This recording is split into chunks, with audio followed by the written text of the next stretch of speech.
High school sports fans, are you following Varsity Media on our YouTube channel? For the best coverage of New York high school sports, make sure you head to youtube.com/varsitymedia. 3 easy steps. First, hit that like button, and then be sure to subscribe. And finally, tap that yellow bell to be notified of all of our upcoming sportscasts. Thank you for following Varsity Media on YouTube.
It's a Thursday afternoon baseball showdown out on Long Island as the defending New York City champions take on the upstart St. John the Baptist Cougars here on the Varsity Media Sports Network.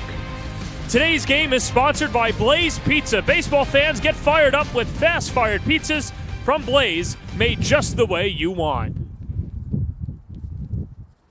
And a pleasant good afternoon, everybody. Up atop the Crow's Nest on the football field, adjacent to the baseball field, I'm John Perez. Thank you so much for making us a part of your afternoon. Well, it doesn't feel like baseball weather, but we've got a good matchup here today as St. Francis Prep travels all the way from Queens, taking on a St. John the Baptist team that is very much on the upswing. They're winners in their last 3 of their last 4 games, and they're trying to pick it up against a very good St. Francis Prep team. And let's talk about the defending New York City champs and what they bring to the table over the last few years. And it's a team that was very senior-laden last year as they won the New York City title, but it's going to be a couple of returners today as well for the Terriers, as they'll be led by Tyler Koenig and Justin Chong. Tyler Koenig, a very good shortstop, good on the glove, and Justin Chong, a lot of pop on that bat. He mans the third base position, and someone who is a very good defensive fielder for the Terriers. Meanwhile, on the other side for St. John the Baptist, they split their series against St. Mary's the other day, and they're coming off a 6-5 victory. In fact, back-to-back one-run games,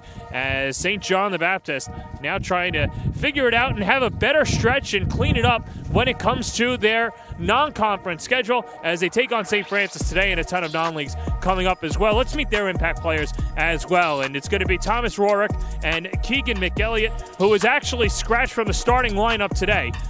So we'll keep an eye on McRorick, but you see exactly what McElliott can bring to the table. Rorick, someone that gets on base very well, hitting .240 on the year, a home run and 5 RBIs. He's got a lot of pop in that bat. The wind is blowing in, so I don't think we're going to see a home run today. If somebody gets a hold of one, it might be tracked down by the wind. It's the Cougars, it's the Terriers. First pitch and starting lineups when we come back on the Varsity Media Sports Network.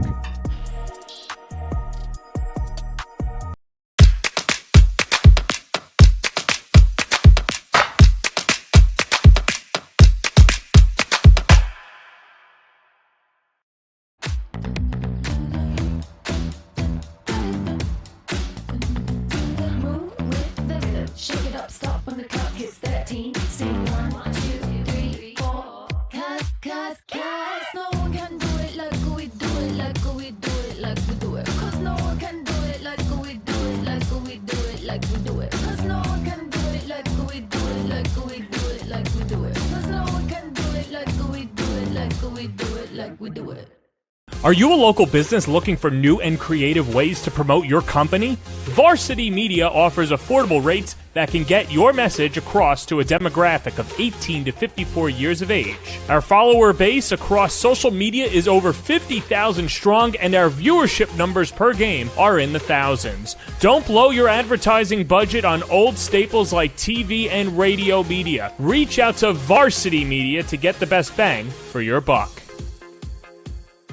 Did you just have the best athletic year of your life, and now you want to show it off to college coaches? Well, let Varsity Media help you. Varsity Media's college recruiting videos show off your unique skills to help you land a spot on the team of your dream school. We'll provide music, spot shadow effects, and a link to send to your next coach. Contact us today for more information. Don't rely on word of mouth or cold emails. Let Varsity Media help you take your game to the next level. Feel like your game film is too stagnant and not providing you with the insight that your coaches had hoped for? Varsity Media offers game film to help your coaches develop a game plan to execute on game day. Our current clients love the Varsity Media difference, which includes more insightful camera angles and a speedy upload process. Start building your championship team today with award-winning individuals at Varsity Media. We welcome you back to St. John the Baptist. The wind blowing in from center field today, and we'll see how that keeps an eye on the fly balls today. Well, like we mentioned, today's game is sponsored by Blaze Pizza. Order Blaze Pizza online for delivery or pickup. Now available for catering for all NYC and Long Island through Easy Cater. Check out the QR code on the screen and scan the QR code for all the goodies that Blaze Pizza has to offer. Both managers exchanging lineup cards, and let's meet the starting nine for the defending New York City champions. And St. Francis Prep looking for their first non-league win of the year against a Long Island opponent, as they will start off with Tyler Koenig, the shortstop. It'll be Tyler Koenig along with Matt Martell. He's the pitcher, batting second. Alex then Guzman, man, second base. He's batting third. Alan Watson is the cleanup hitter at first base. Justin Chong, who we mentioned in the open, is in the hot corner, batting fifth. Batting sixth is Tom Valoris. He's behind the plate. Michael Pizarros is out in right field. He'll bat seventh. Batting eighth is Tommy Stephanopoulos. He will be in left field. And James Marcariot is the center fielder, rounding out the order as they go up against the Thursday starter, Aiden Casey, the starter for St. John the Baptist. He's someone who can mix pitches and velocities. He'll top out around 83 miles per hour, a southpaw. We got two good lefties today. Someone who can dot the corners and has really gotten better at location this year. And, of course, with that southpaw coming towards the plate, a lot of movement on his pitches. He's 1-0 on the year, a 1.16 ERA. He's only allowed the one earned run in 6 innings of work, and someone who is just a competitor and a bulldog on the mound, says Ryan Dalton, the head coach for the Cougars, and he's going to have his hands full today against the very young but spry St. Francis Prep lineup, and someone who likes to pitch out of the windup and has a good pickoff move as well. St. Francis Prep last year, they prided themselves on playing small ball, bunt them over, get them in, steal the bases, and with a younger team now asking to step up, only their 5th game of the season, they're still trying to find themselves and their identity, and they've got as good a top of the order as anybody else in the Catholic League in New York State. So we'll see if they put the wheels in motion, if they can get on against Mr. Casey, who has been very good, and we are almost ready for first pitch. And like we mentioned, St. John the Baptist, along with a lot of the other Long Island schools, playing schools from New York City, and that's been a point of emphasis in the league this year, has been those league matchups with teams from the boroughs. And for St. John the Baptist, obviously taking on St. Francis Prep today, they'll play McClancy over the weekend on Saturday, that game in Queens, and then they take on Zavarian on April 27th right here at home, and then finish out their regular season against Holy Cross.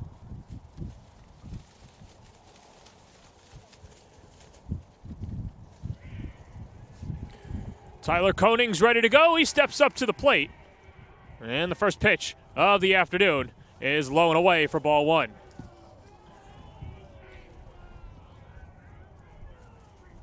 Speaking of Rob McDermott earlier today, he said he just loves the evolution of Tyler Koenig, who hits the 1-0 pitch out to right field. Lining it up is Joe Gubatasi. He's there, and he makes the grab. 2 pitches, 1 away. Give you the starting defense really quickly. Left to right in the outfield, Jacob Smuts along with Lucas Chrisman, Joe Gubatasi, who you just saw. At third base, Thomas Rorick. Ethan Smuts is at shortstop, Dom Caniglio at second base. Kyle Cahill is at first base and Ray Ferguson behind the plate, as this will bring up Matt Martell, the opposing pitcher for Aiden Casey on the mound. And Martell, heck of a hitter last year, was more in the bottom of the order. But with all the graduating seniors, and we'll touch upon them as the broadcast goes on, now with bigger responsibility, not only at the top of the order, but rounding out the rotation as well.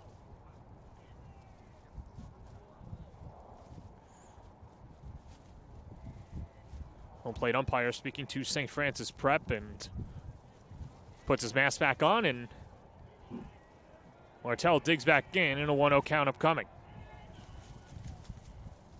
And the pitch right down Broadway for a strike, 1-1. Martell, only a junior. Someone who has a lot of potential and some interest from D3 and D2 schools right now, as he skies this one behind the plate. Ray Ferguson gives it a look, and it goes out of play. And Casey ahead in the count, 1-2.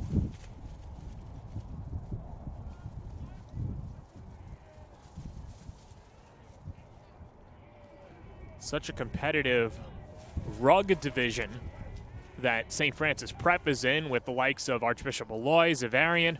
Breaking ball, cut on and missed, strike 3.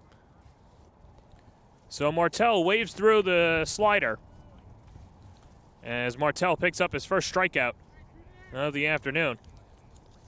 And we'll take a look at the nasty stuff of Casey, as Casey's able to put it through. And that first strikeout brought to you by Blaze Pizza. Join Blaze Rewards to get access to exclusive rewards and earn flames for free pizza, cheesy bread, and more. Join now at blazepizza.com or download the Blaze Pizza app in the App Store. 2 up, 2 down. That brings up Alex Then Guzman, wearing number 99, and someone who his coaches say is the great one, of course, as he dunks it into right field for a base hit. And Guzman's got the first hit of the afternoon for the Terriers.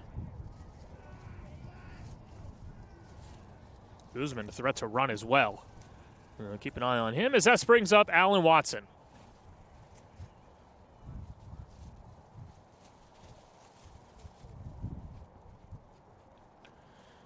Well, how about the story for Watson? He was someone that was buried at the end of the bench last year because of Brian Daly commanded the first base position, and with a very deep starting rotation, he didn't really get as much opportunity on the mound and was only a freshman. But Coach Rod McDermott and Watson agreeing to play at the varsity level, so he didn't get as much playing time but got a lot of experience as the throw goes over to first and Guzman back standing. But Watson, a very high IQ, of course, the son of former Major League pitcher Alan Watson, who played for both local teams, the Mets and the Yankees.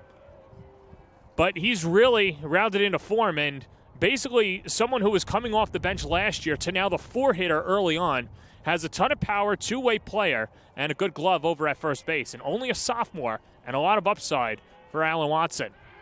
Second pickoff throw over, and Guzman not going anywhere.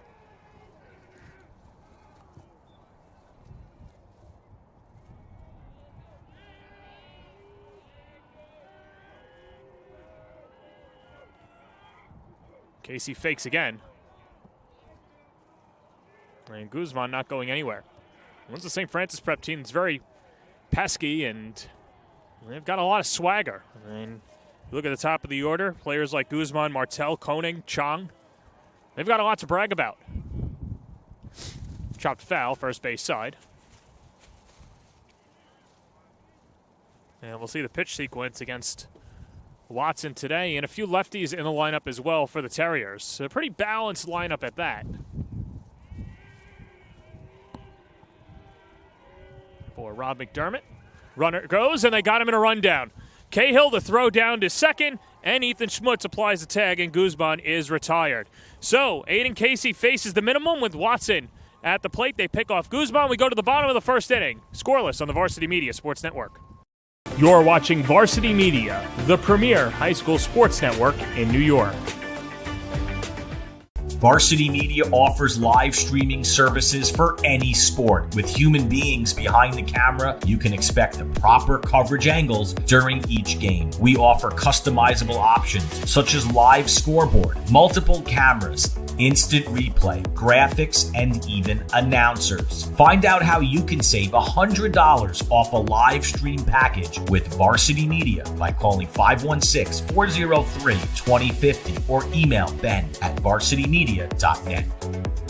Did you just have the best athletic year of your life, and now you want to show it off to college coaches? Well, let Varsity Media help you. Varsity Media's college recruiting videos show off your unique skills to help you land a spot on the team of your dream school. We'll provide music, spot shadow effects, and a link to send to your next coach. Contact us today for more information. Don't rely on word of mouth or cold emails. Let Varsity Media help you take your game to the next level. Good pickoff move by Aiden Casey to get Alex Guzman in a rundown. St. Francis Prep held off the board in the top of the first inning, and now St. John the Baptist comes to bat and will meet their starting nine, as it'll be the Schmutz brothers, Jacob and Ethan, to lead it off. Thomas Rorick is at third base batting third. Joe Gubatasi, who is in the starting lineup, cleanup hitter in right field. Ray Ferguson behind the plate bats fifth. Dom Caniglio at second base bats sixth. Robert Coleman is the designated hitter batting seventh. Kyle Cahill at first base. And Lucas Crispin rounds out the lineup in center field against the southpaw. From Queens, New York, it's Matt Martell, who is getting his first Long Island start of his career. And this is a very thin starting rotation, but a lot of opportunity. And Martell getting the chance on the mound today against the Cougars, looking for their second straight win, coming off a series split against St. Mary's.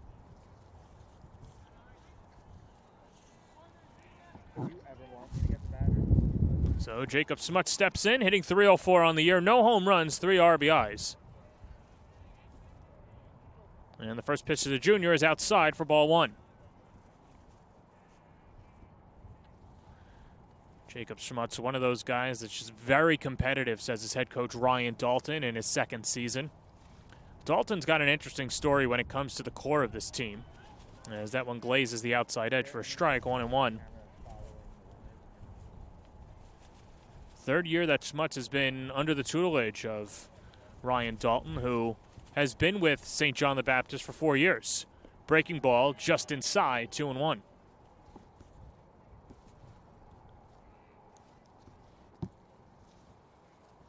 But Schmutz himself working really hard in the offseason, cutting down his swing and getting a more barrel on the ball as he watches the pitch miss outside.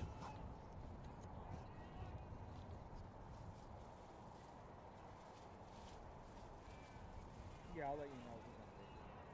See a good mix of lefties and righties in both lineups today. Here's the pitch. That's outside. Ball 4. And the Cougars have the leadoff man on. Give you the defensive alignment for St. Francis Prep, left to right in the outfield. Tommy Stathanopoulos, along with James Markarian. Michael Pizarros is in right field. Justin Chong at third base. Tyler Koenig at short. Alex Guzman at second. Alan Watson at first base. Tom Valoris behind the plate. And Martell on the mound as Ethan Schmutz, the shortstop, number 30, steps up to the plate. The sophomore, and a very good defender at that, hitting .250 on the year with no home runs and 1 RBIs. Only 1 extra base hit, his brother at first, and the first pitch showing bunt, takes inside, pops out of the glove of Volaris, and no advance at first. All of that to say, it's ball 1.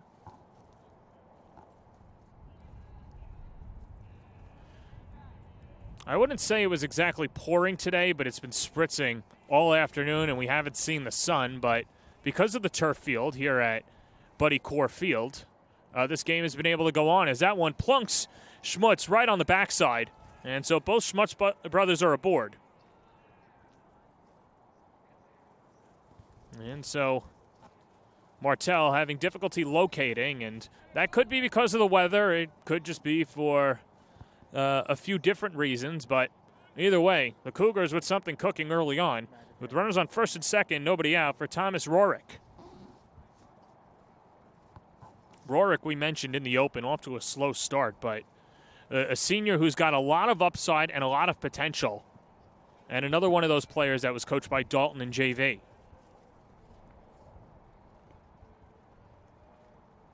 First pitch, fastball outside, 1-0. Martell, a good arsenal, fastball, curveball, changeup, but Rob McDermott says that if you're playing catch with him, he's your worst nightmare because you never know where the ball is going to go. And it's not to say that he's got control issues. He's just got so much movement on all of his pitches. And he said that even if he tries to throw a four-seam fastball, it's still going to move. Check of the runner at second.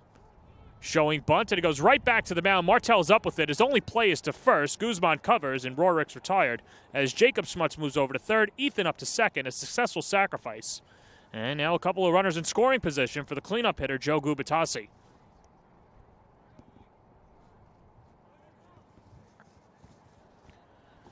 Well, Rorick's bat is going to come around eventually. He's too good not to. But in these early situations, especially on a cold day, you want to lay down the sacrifice and give your team an opportunity. And here's Gubatasi, who has missed a few games due to some nagging injuries, but getting the start in right field. And the number 4 hitter takes a curveball in the dirt, 1-0.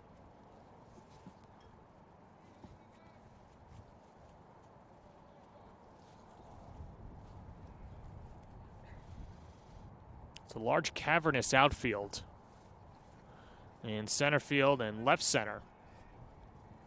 Fly ball could put the Cougars on the board. Pitch down and in. And Gubatasi ahead in the count, 2-0.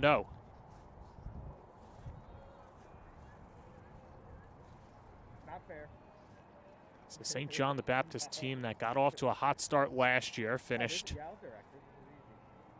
7-12, losing in the first round of the NFC HSAA playoffs. Breaking ball misses outside.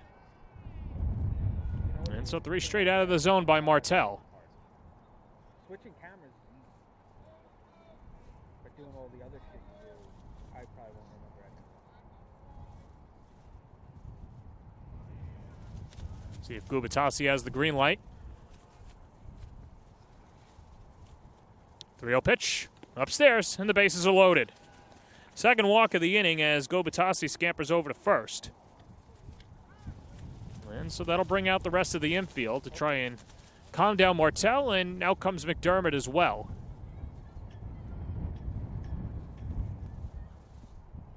Well, it's always these early season games that you're a little bit skeptical, of course, with your pitching. Maybe skeptical's not the word. More like cautious instead, and you know that the pitch count is not going to be up there. And McDermott wouldn't divulge what the pitch count would be, but you'd have to imagine that Martell's probably around 75 to 80 pitches, and that's just a baseline number. If they're stressful pitches, then you're looking at probably around 50 pitches, and you have to dip into the bullpen. But either way, a huge opportunity for the Cougars in the bottom of the first inning with the bases loaded, and Ray Ferguson steps up to the dish.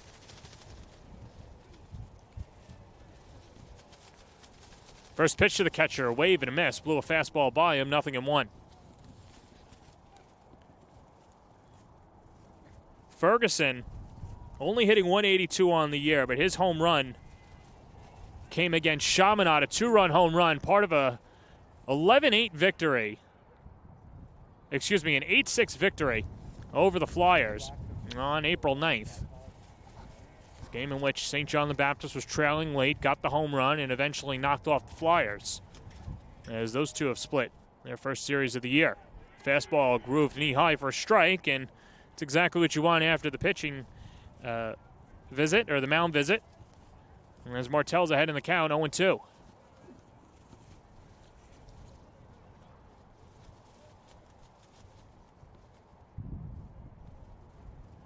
Oh, 2 coming. Breaking ball, got him. Well, Martell might have missed on the pitch selection that he wanted, or the location, but either way, was able to blow it by him. So good job going upstairs, changing the eye level. And Martell picks up his first strikeout of the afternoon, and that brings up Dom Caniglio, the second baseman. This inning started with a walk, a hit by pitch, a sac bunt, and then another walk. Bases loaded, 2 down, we're scoreless. Fastball outside for ball 1.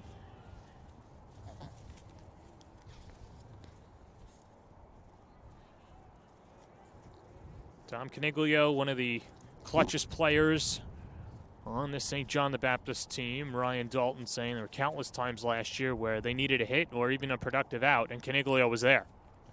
Lines it right back to the screen, and Martell with an opportunity to get out of it.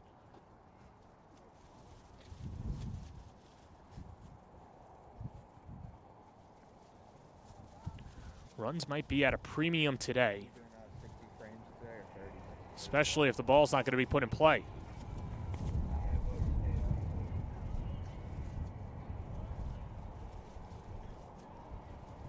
Martell checks the sign and comes home with it.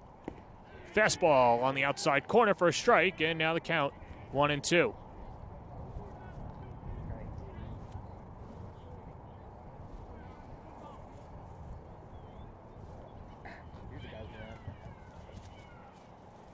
Martell would love to get out of this inning with a goose egg, especially the inauspicious start. Now gets the sign from Valoris. 1-2 pitch. Swing and a miss. He got him. Martell dials it up, gets back-to-back strikeouts, and keeps the Cougars off the board. And that strikeout brought to you by Blaze Pizza. Sip on spring savings at Blaze. Get any small fountain drink for $1 at any purchase of an 11-inch pizza. At all three of our local Blaze locations, Bayshore, Hicksville, and Fresh Meadows, they offer high school student discounts with a valid student ID for all menu items. We go to the second scoreless on the Varsity Media Sports Network. You're watching the Varsity Media Sports Network, the home for New York high school sports.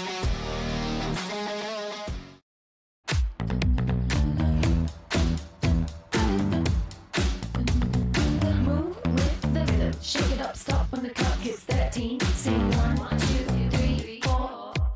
Cause no one can do it like we do it, like we do it, like we do it. Cause no one can do it like we do it, like we do it, like we do it. Cause no one can do it like we do it, like we do it, like we do it. Cause no one can do it like we do it, like we do it, like we do it.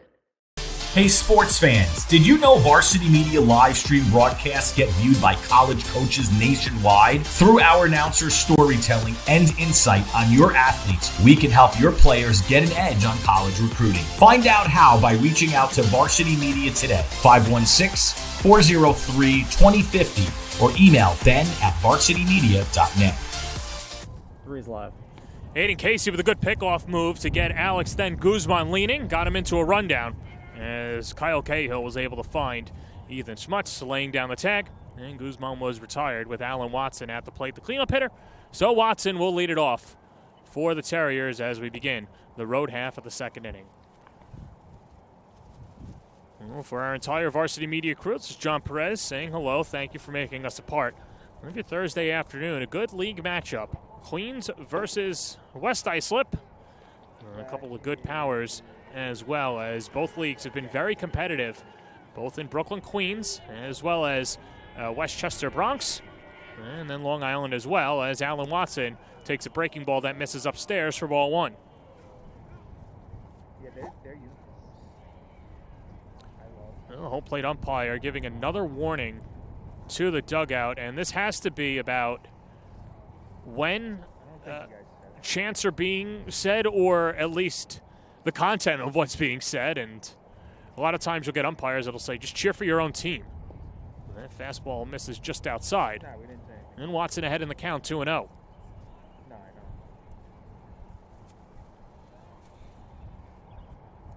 Watson, a good IQ, hits to all fields. You know if there's a lefty, do you want me to stay on them? 2-0 pitch, wave and a miss. And the count 2-1.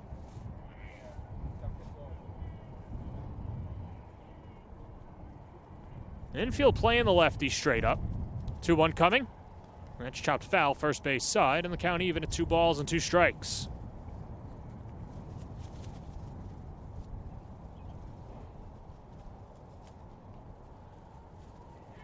If you remember the last time we had the St. Francis Prep Terriers baseball team on the Varsity Media Sports Network. 2-2, wave and a miss.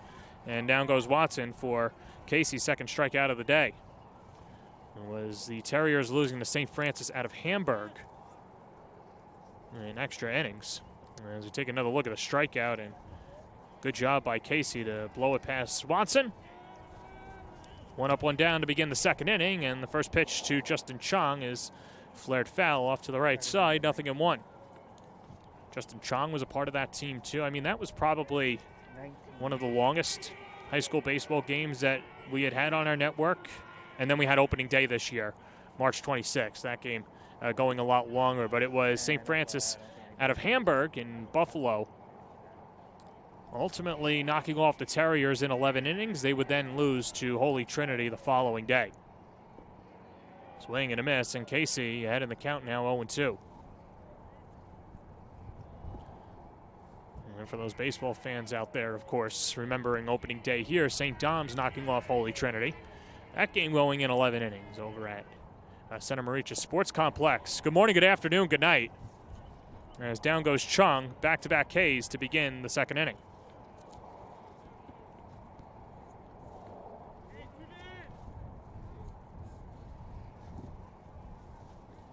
Two up, 2 down, 3 strikeouts already for Casey, and this brings up Tom Valoris.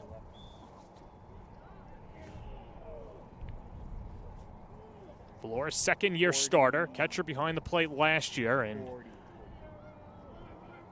not many things that you could say about Valoris's game behind the plate that are negative. He has been all aces and very stable behind the plate, calls a good game, has a good arm, and at the plate as a hitter, starting to figure it out as well. Breaking ball dips inside.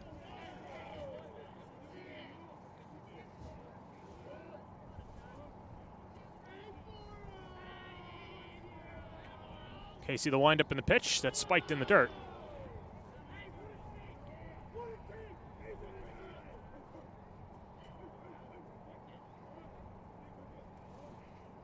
The wind does seem to calm down. It's not as gusty, although I'm 500 feet away. Here's the pitch. Hit in the air out to right center field. Giving chase is Lucas Crispin. Angling over, makes the catch, and the side is retired. Aiden Casey's faced the minimum through 1.5. We go to the bottom of the second inning. Scoreless on the Varsity Media Sports Network. You're watching Varsity Media, the premier high school sports network in New York. Varsity Media offers live streaming services for any sport. With human beings behind the camera, you can expect the proper coverage angles during each game. We offer customizable options such as live scoreboard, multiple cameras, instant replay, graphics, and even announcers. Find out how you can save $100 off a live stream package with Varsity Media by calling 516-403-2050 or email ben@varsitymedia.net. Did you just have the best athletic year of your life? And now you want to show it off to college coaches? Well, let Varsity Media help you. Varsity Media's college recruiting videos show off your unique skills to help you land a spot on the team of your dream school. We'll provide music, spot shadow effects, and a link to send to your next coach. Contact us today for more information. Don't rely on word of mouth or cold emails. Let Varsity Media help you take your game to the next level. Matt Martell got himself into and out of trouble in the bottom of the first inning as he loaded the bases and then got back-to-back strikeouts to Ray Ferguson and Dom Caniglio to keep the Terriers and Cougars scoreless here at Buddy Core Field on the campus of St. John the Baptist out in West Islip, and now it'll be 7-8-9 and the bottom part of the order for the Cougars as Robert Coleman, the designated hitter, will lead it off for the Cougars.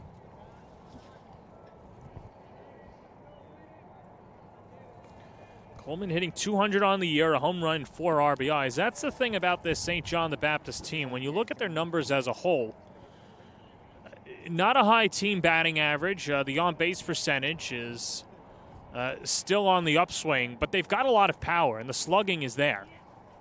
In fact, this is a team through their first 8 games already has 4 home runs, and you know, those are bigger power numbers when you skew them towards a high school team. And I don't think there's going to be many high school teams in this area, especially in the Northeast with the wind, as well as the Northeast weather, that is going to be getting a hold of one this early part of the season. Now, we had a few 70-degree days, but not as many games on those days as well. Coleman takes outside for ball 2. So, with that said, it's very impressive what the Cougars have been able to do power-wise. This pitch, fastball on the inner half for a strike.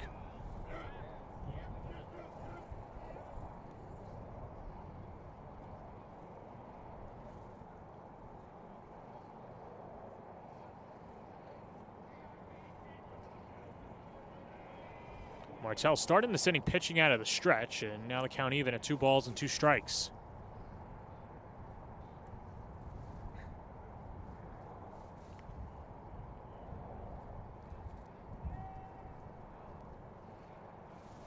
We mentioned the stuff that Martell has, and it could be a 6-inch drop, could be an 18-inch drop. Sometimes you don't know where it's going as that cutter sticks inside.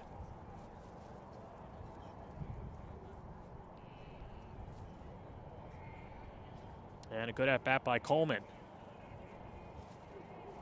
Payoff pitch. And that's in the dirt, ball 4. Third walk issued by Martell, and for the second straight inning, the Cougars have a leadoff man on via the base on balls.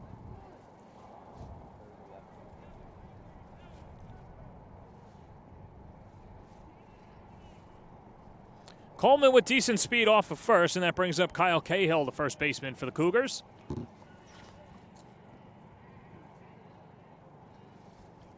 Cahill just a big target over at first base and has a ton of pop as well. Short lead off of first, and the first pitch from Martell. Nicks the outside corner for a strike, 0-1.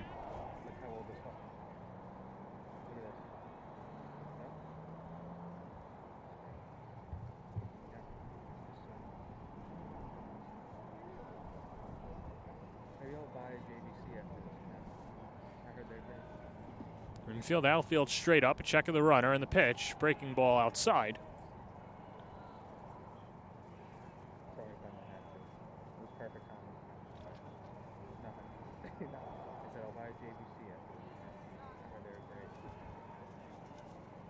Middle infield in double play depth, and Cahill hits it hard. They could turn 2. That's flared right back to the screen. And so Martell ahead in the count 1-2 to Cahill.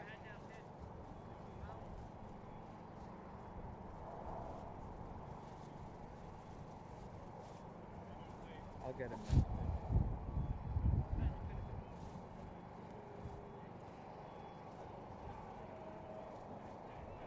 Martell checks the runner. Slide step. And the fastball just outside, 2-2.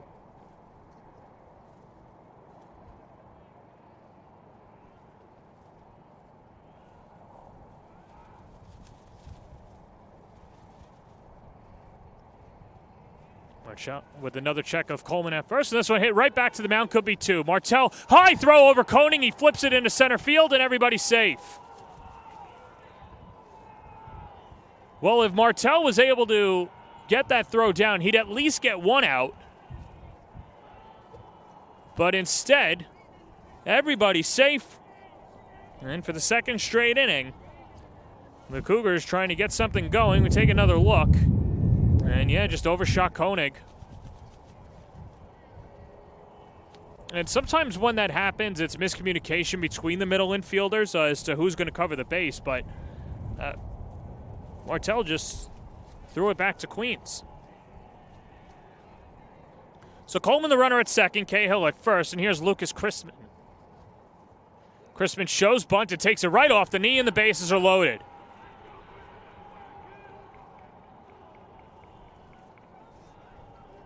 Well, and so Martell having some difficulty, and he's going to call out his catcher, Tom Valoris.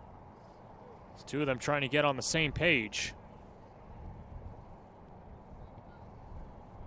There's no bullpen down the right field line for either side, but nobody throwing in the bullpen. I don't think Rob McDermott had thought that he would need to dip into his bullpen or start to consider it so early. But base was full of Cougars, nobody down, and here's Jacob Smuts. He walked his first time up and was stranded at third. First pitch. That grazes the outside corner for a much-needed strike, 0-1. No, I got to adjust him.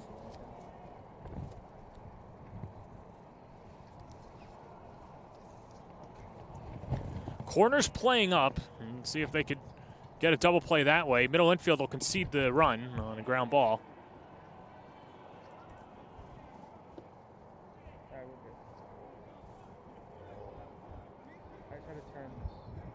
Center fielder James Mercurian playing a little bit more shallow. Of course, it helps with the wind blowing in. That's outside, 2-1.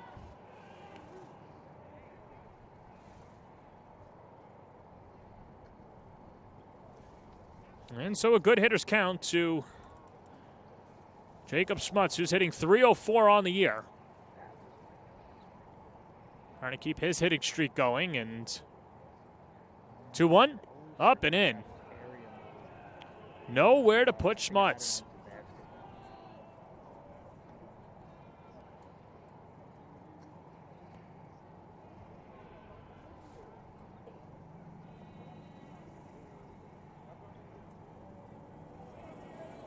Three balls, one strike, the pitch. Upstairs, ball four, he's walked in a run.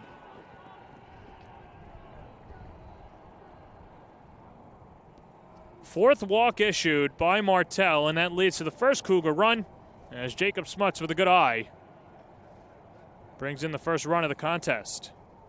Cahill goes to third, Lucas Chrisman up to second, and now Smuts over at first.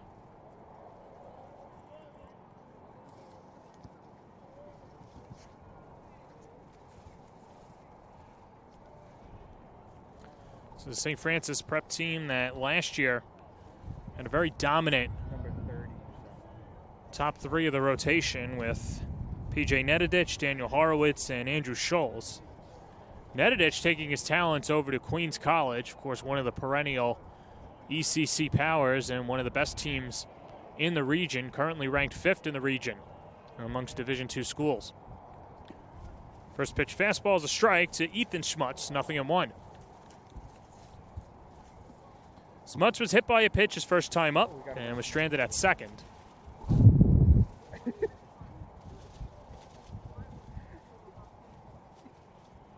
Pitch. Chops back to the mound. Martell's going to go home with it. They get the first out, fake the throw to first, as Cahill's retired for the first out.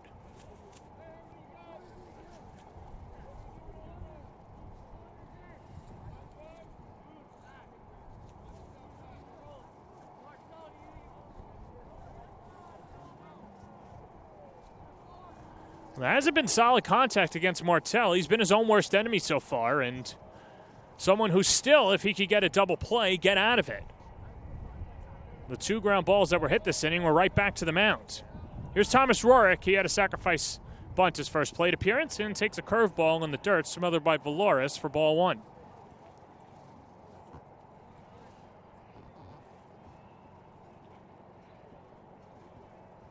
Watson and Chong playing in at the corners. Now Chong playing adjacent to the bag at third. Pitch. And nicks the outside corner.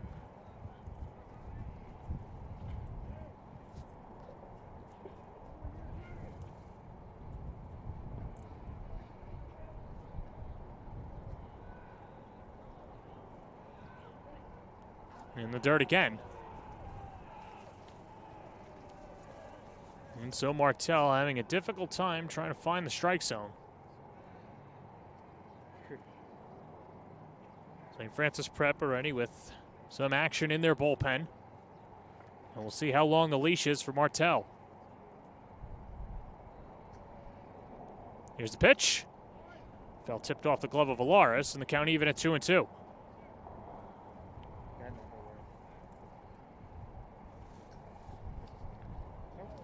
That's Joe Capiello warming up in the bullpen for the Terriers, another southpaw.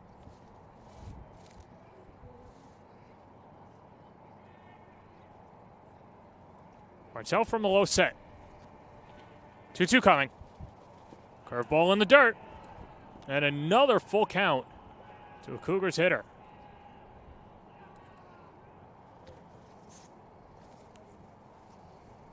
That's a home plate umpire speaking to head coach Ryan Dalton, and like we said, when he was speaking to the St. Francis Prep dugout. It's just a matter of the content of what they're saying. Call me old school, but pay attention to the strike zone. And timeout called at the plate. It's a big spot for Tom Rorick. Trying to put a crooked number on the board against the defending city champs. 3 balls, 2 strikes, 1 out. Already a run home for the Cougars. Bottom half of the second inning. Here's a pitch. And that's line foul. Now to go to rip at a fastball.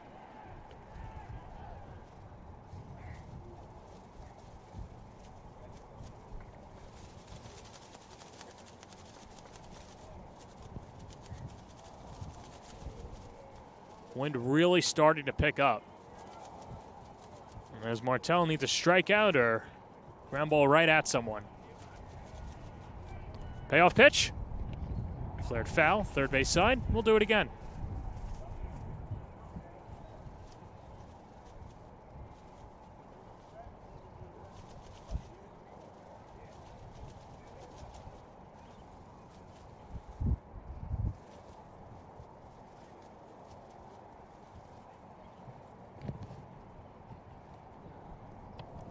And Martell will get a new baseball, and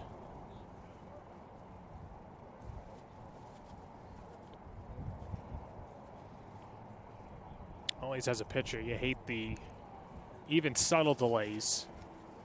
I'm sure Martell's feeling that he's in a groove and he just wants to get back out there and start pitching. But has to rear back again. 3 balls and 2 strikes. And another timeout taken at the plate. Well, good job by Rorick to disrupt the timing for Martell on the mound.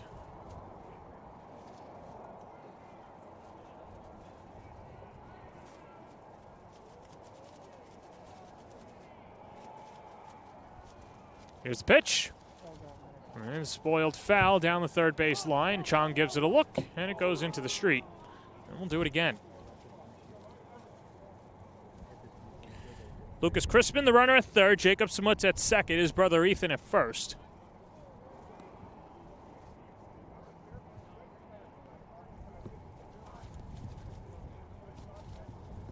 So St. John the Baptist team that's trying to break it open. Already a run home in the home half of the second inning.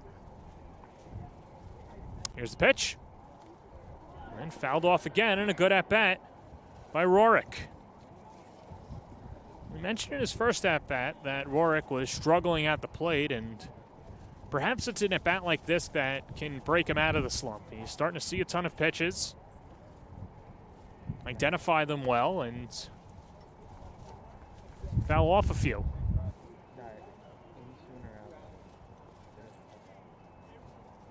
Payoff pitch again. On the inside corner, strike 3 called. Martell froze him with a curveball as he picks up his 3rd K of the day, and there's 2 away.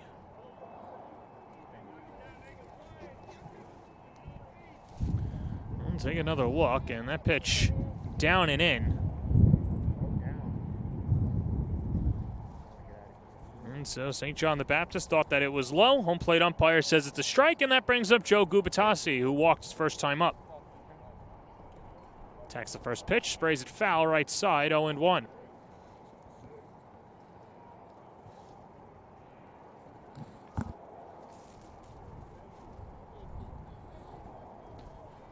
Ryan Dalton wasn't sure if Gubatasi was going to be in the starting lineup today, but has been cleared, had nagging injuries, and now the 0-1. Make it 0-2.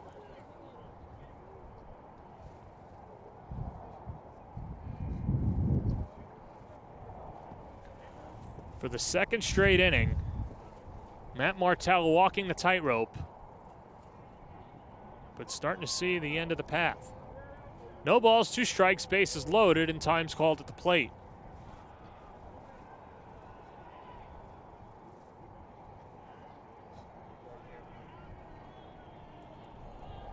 Infield, outfield straight away as the wind blows in from center.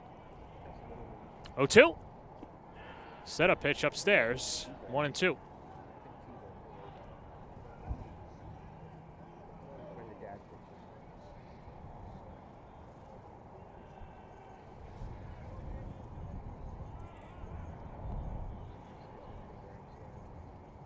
Flores wants it down. The pitch, swing and a miss. He got him. Blew a fastball by him. Martell with another Houdini act. But St. John the Baptist gets a run on the board. And that last strikeout brought to you by Blaze Pizza. You can swing by your local Blaze Pizza by ordering online or over the phone, and they'll be ready to fire up your perfect pizza for delivery and choose to pick up your order in store. Go to the third inning, 1-0 Cougars on the Varsity Media Sports Network.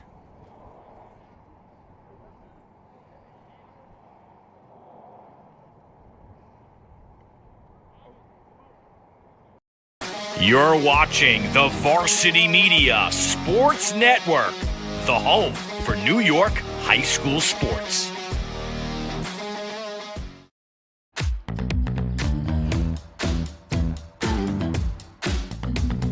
Move with the rhythm. Shake it up, stop when the clock hits 13. Sing 1, 2, 3, 4. Cause no one can do it like we do it, like we do it, like we do it. Cause no one can do it like we do it, like we do it, like we do it. Cause no one can do it like we do it, like we do it, like we do it. Cause no one can do it like we do it, like we do it, like we do it. Hey sports fans, did you know Varsity Media live stream broadcasts get viewed by college coaches nationwide? Through our announcers' storytelling and insight on your athletes, we can help your players get an edge on college recruiting. Find out how by reaching out to Varsity Media today, 516-403-2050, or email ben@varsitymedia.net.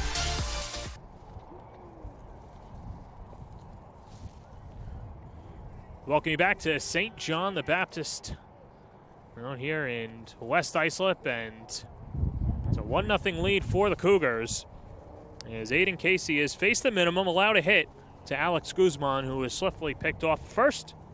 And then now it'll be 7-8-9 due up in the order for the Terriers. Michael Pizarro's the right fielder. We'll start it off against Casey. He's got 3 strikeouts in 2 innings of work. And the first pitch to Pizarros. Hit on the ground to third. First opportunity. Thomas Rorick slings it across the diamond. Skips off the glove of Cahill. And the Terriers for the first time today with the leadoff man on. We'll mark that an E3 as Cahill just not able to secure it. And the Terriers on one pitch have the tying run aboard for Tommy Stephanopoulos.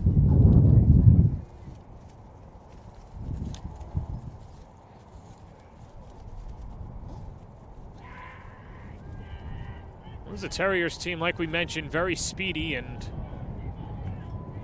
not afraid to take the extra 90 feet. Well, you've got a lot of speed at the bottom of the order with Saros along with Stephanopoulos and James Markarian.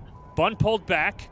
The throw down to second as the runner goes. The tag in time. Ethan Smuts slaps the tag down. Great recovery by Ray Ferguson to nail Pizarros at second base for the first out. Textbook there. Smuts going right into the throw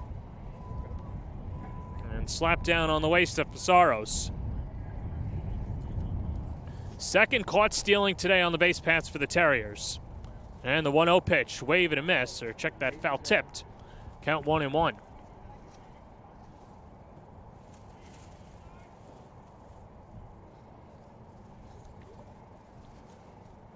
Mention the arm strength of Ferguson behind the plate as this one cued foul down the left field line.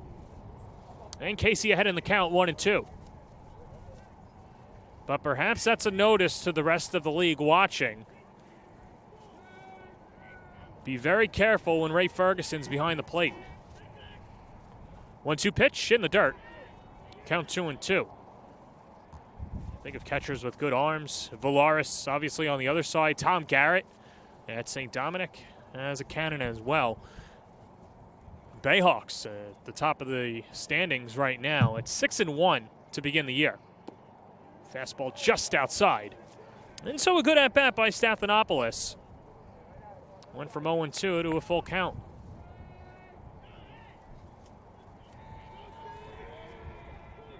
Base is empty, one more as St. Francis Prep looks to get some traffic on the base paths, and they do. That fastball misses low and away.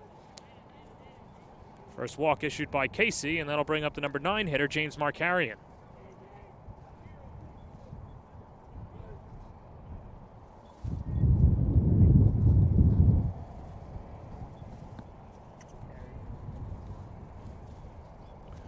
Another lefty in the lineup. And pickoff throw over to first. Good scoop by Cahill. Stephanopoulos gets in ahead of the tag, but they'll call a balk. Not sure if we could see if there was a flinch on replay or not, but it might have been a matter of if that that right leg went back. Take another look. Yeah, there you go. A little flinch right there and little deception. So now St. Francis Prep with a runner in scoring position, and that pitch punch foul. And the count 0-1. No, just second.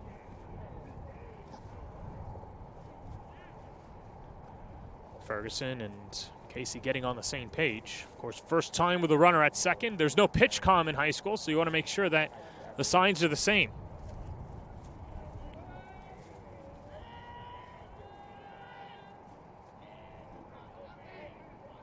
Oh, 1 to Markarian. And hits the outside corner. Count 0-2.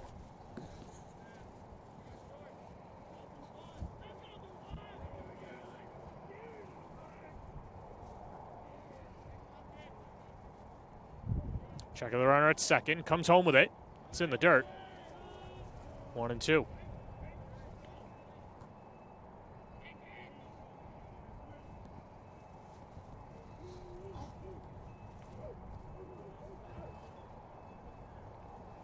And then time called at the plate.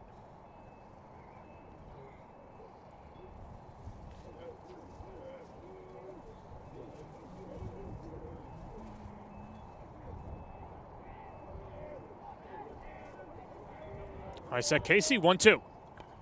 That one lined just foul down the third base line past the diving Rorick. Even though it's foul territory. Almost took out one of our camera guys. Oh, Got the flight of foot, Travis DeLuise on the third base line. Tommy. Oh, wait.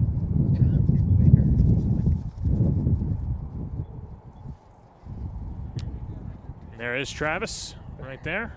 So his arm strength in the softball game on Monday. I say strength very loosely. 1 ball, 2 strikes. And the pitch. That one lined, a couple hops over to the second baseman, Caniglio. He's up with it, flips over to first. A productive out as Stephanopoulos goes over to third.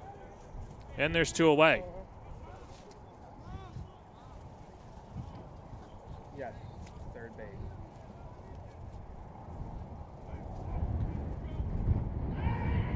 So 2 set aside in the third inning, and the 1-0 lead for the Cougars. And it's the leadoff hitter, Tyler Koenig, who steps up to the dish, 0 for 1 on the day with a fly out to right. Waves to a first pitch changeup, 0-1. We mentioned the athleticism of Koenig, not to mention his deceptive power as well, but can hit it into the alleys. And pitch hits the inside corner, and now Casey ahead, 0-2.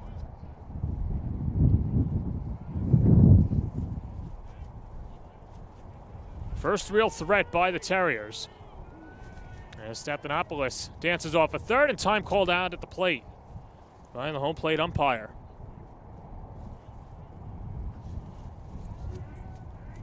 Not a huge backstop behind the plate, so we'll see if Stephanopoulos goes on a wild pitch. That one in the dirt, and Ferguson's just been a brick wall anyway.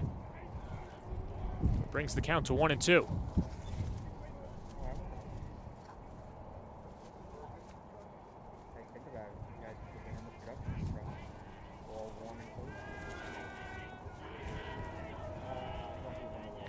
Casey with the high set. Comes home with it. And then bounces another one. And Koenig not chasing. Count even at 2-2. Everything runs off of a little gas generator, not the actual truck engine. Yeah, feel the power, yeah. Infield playing step on the outfield grass. The pitch, curveball in the dirt again. And so Casey with 3 straight breaking balls. Koenig doesn't bite. And the count is full. You've got the lefty Martell on deck.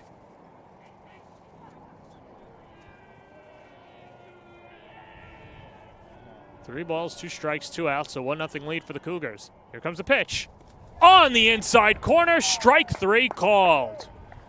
4 punchies for Aiden Casey through 3 innings, and a 1-0 lead for the Cougars as we go to the bottom of the third on the Varsity Media Sports Network. You're watching Varsity Media, the premier high school sports network in New York. Varsity Media offers live streaming services for any sport. With human beings behind the camera, you can expect the proper coverage angles during each game. We offer customizable options such as live scoreboard, multiple cameras, instant replay, graphics, and even announcers. Find out how you can save $100 off a live stream package with Varsity Media by calling 516-403-2050 or email ben@varsitymedia.net. Did you just have the best athletic year of your life? And now you want to show it off to college coaches? Well, let Varsity Media help you. Varsity Media's college recruiting videos show off your unique skills to help you land a spot on the team of your dream school. We'll provide music, spot shadow effects, and a link to send to your next coach. Contact us today for more information. Don't rely on word of mouth or cold emails. Let Varsity Media help you take your game to the next level. Home half of the third inning from Buddy Corfield. And there you see the old scoreboard out in left field. And one of the cool things about Buddy Corfield along the left field line and starting from the pole and through is an homage and some signs that go towards their league championship teams, and of course some of the alum that are on there as well. Now the roster's on there and you'll see some familiar names, and of course one familiar name in particular, an alum from St. John the Baptist, is Angels starting catcher Logan Ohapi, who is having himself a heck of a career for the Los Angeles Angels of Anaheim.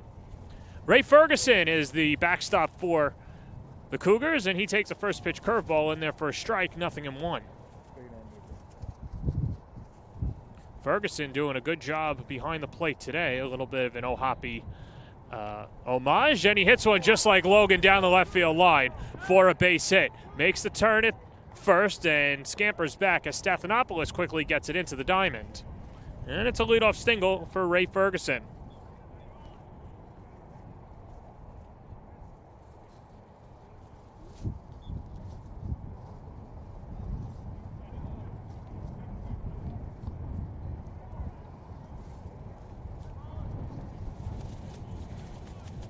Believe it or not, with all the foot traffic on the bases, that's the first hit of the day for St. John the Baptist, as this brings up Dom Caniglio. St. John the Baptist only cashing in with 1 run in the second inning. They've left 6 runners on base, and Ferguson, for a catcher, has good speed at first. Caniglio struck out swinging to end the first inning and a throw over, and Ferguson gets back safely.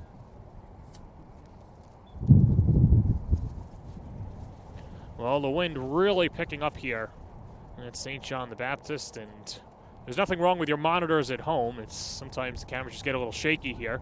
Bunt attempt, miss, but called strike anyway on the bunt attempt.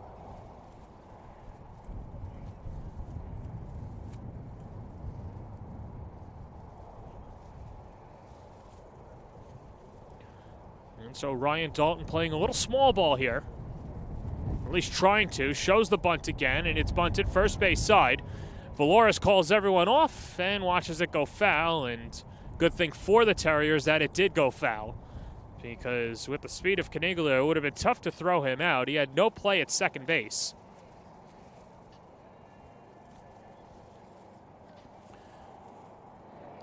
That's a courtesy runner over at first base for St. John the Baptist, Joey Rivera. And of course, in the high school game, you can have a courtesy runner for your pitcher and catcher. And Ferguson, despite having good speed, hey, if you got a faster option on the bench, why not use it? Runner goes. They got him picked off. Watson, the throw down to second, skips past Koenig and into left field. It's a stolen base for Rivera. So tough throw by Watson as he two-hops it to a shortstop. Second time that a throw going to Koenig ends up in the outfield. And now a runner in scoring position for the Cougars. They had Rivera dead to rights. But due to the errant throw, now a runner in scoring position.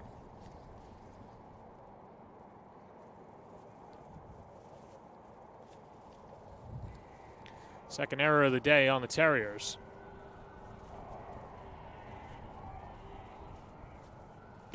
And Caniglio watches high.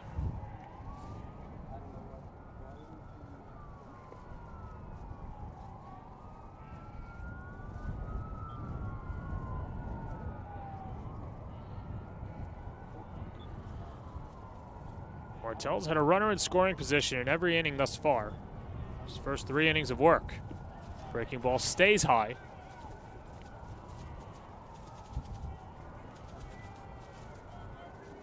And so the count, 3-0.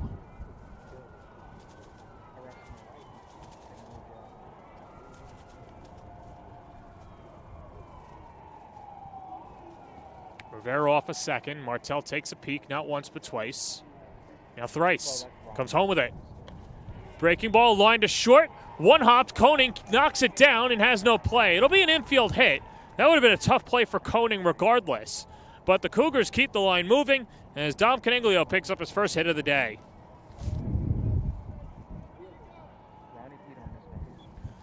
Take another look at Koning at shortstop. And just would have... if he would have picked that cleanly and got his footing, he would have had a chance to throw out Caniglio, but that's a tough play to make. And I'd be hard-pressed to find anybody who would call that an error. So back-to-back hits to lead off the bottom of the third inning, as this brings up Robert Coleman, the designated hitter. Showing bunt, pops it up, and just out of the reach of Watson and Valoris for strike one. Coleman walked and came around to score the lone run of the game. Last inning as the Cougars sent 7 men to the plate.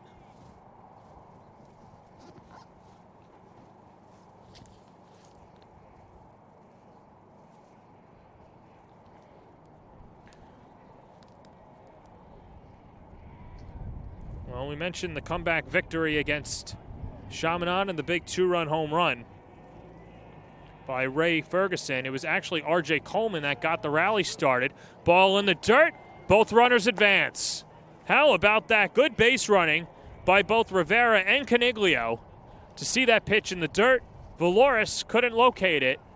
Everybody moves up 90 feet. And now the Cougars have runners on second and third with nobody out. And that just tough break for Valoris. Here's the pitch, fastball high and away. And so St. Francis Prep has to bring the infield in. With the way that Casey's cooking on the mound, every run is at a premium. Here's the pitch. It's the outside edge for a strike. So the count 3-1.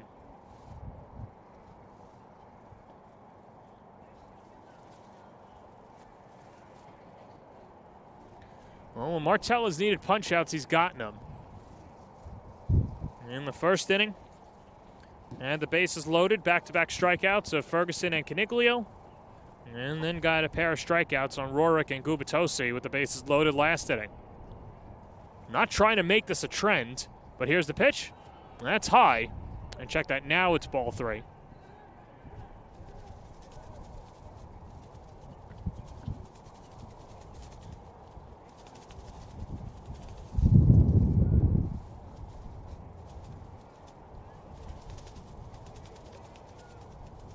Three-one in the dirt, and the bases are loaded again.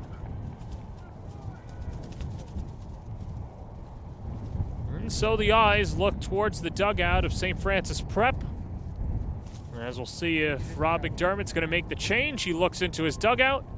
And we should have a pitching change upcoming. We'll just wait for the signal. As that was the 5th walk for the Terrier starter. Well, McDermott last inning had Joe Capiello warming up, another lefty, and he'll come in as well. So a new pitcher for St. Francis Prep is Joe Capiello. We'll take a quick break. When we come back, he'll try and get himself out of a jam on the Varsity Media Sports Network.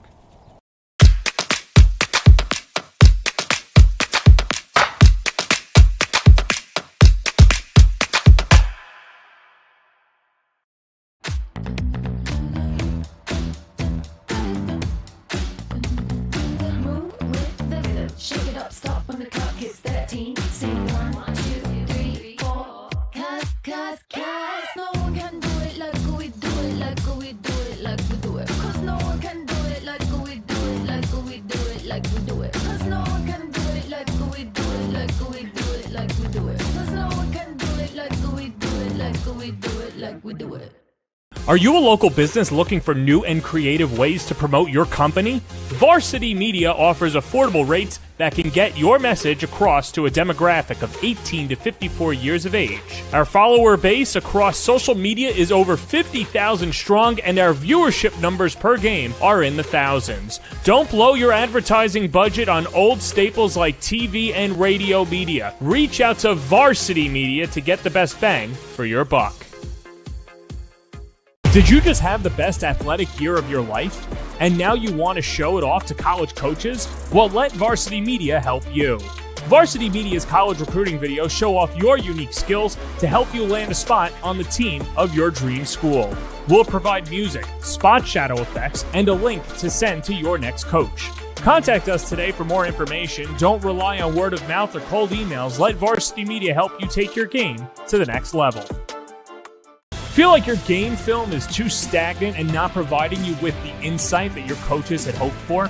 Varsity Media offers game film to help your coaches develop a game plan to execute on game day. Our current clients love the Varsity Media difference, which includes more insightful camera angles and a speedy upload process. Start building your championship team today with award-winning individuals at Varsity Media. Tough start for Matt Martell. He went 2+ innings, allowed 1 run on 2 hits. He walked 5, struck out 4, and he's responsible for everybody on base. The bases are loaded, and there's nobody out. As this brings on the new pitcher for the Terriers, it's Joe Cappiello coming in a hot spot against the Cougars' first baseman, Kyle Cahill, who reached on an error his first time up. And the first pitch to the southpaw is just outside for ball 1. Cappiello called up to the varsity squad this year. Fastball, changeup, slider is in his arsenal. Tops out around 83 to 84 miles per hour. And someone who is also vying for a spot in the rotation. Nothing's been figured out yet 5 games through. And still a long season for the Terriers. As a slider cut on and missed. And the count 1-1.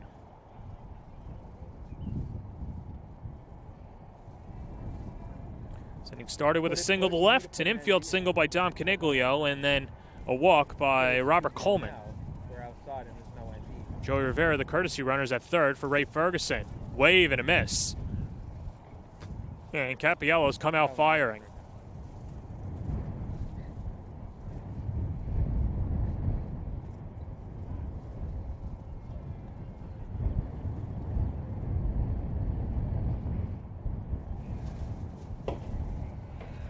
Infield drawn in for the Terriers. And the pitch to Cahill. Chopped on the ground to third. Chung's up with it, fires home, and Valoris holds the plate for the out. Wasn't the best throw by Chung, but Valoris, like a first baseman, keeps his toe on the plate as Rivera's retired for the first out of the inning. Take another look, and good job by Valoris to hold the base. Caniglio goes over to third, Coleman up to second, and Cahill reaches on the fielder's choice. Here's the number 9 hitter, Lucas Crispin. He was hit by a pitch his last time up and takes high and away for a ball, 1-0.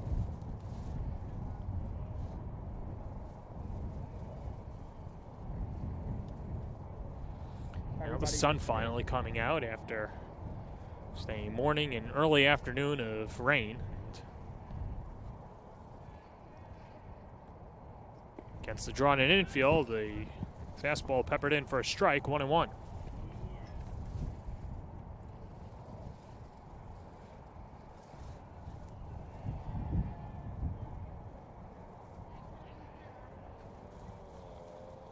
Crispin with good speed. Tough to double him up. That would be a hard hit ball right at somebody on the infield. Pitch. And that chopped foul, third base side. So Cappiello ahead in the count, 1-2 to the Cougars center fielder.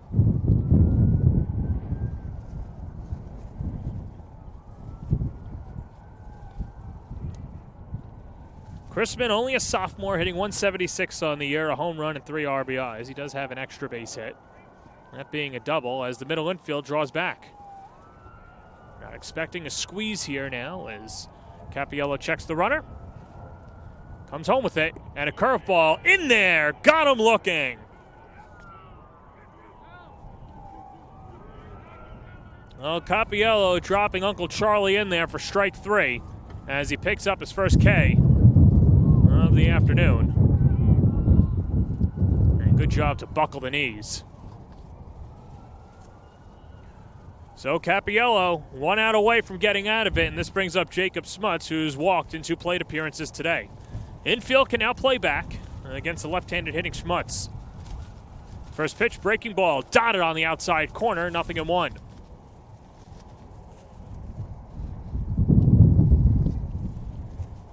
Well, apropos of last year, when we saw St. Francis Prep in the state semifinals. In fact, it was 3 straight innings that St. Francis out of Buffalo had the winning run at third base with less than 2 outs, and the Terriers were able to get out of it. Ultimately, it was a wild pitch that scored Joe Panzarella, and St. Francis Buffalo then went on to the title game where they would fall to Holy Trinity, despite having a 2-run lead late in the game. Varsity Media will carry the Catholic League Long Island and state finals this year, so you don't want to miss out on that. A lot of competitive baseball. This one's been fun too, as curveball dips in for a strike, and now Capiello a strike away from getting out of it. Only for St. John the Baptist, you know how pesky the Terriers can be at the plate. You don't want to come up empty for the second inning and 3 times at the plate.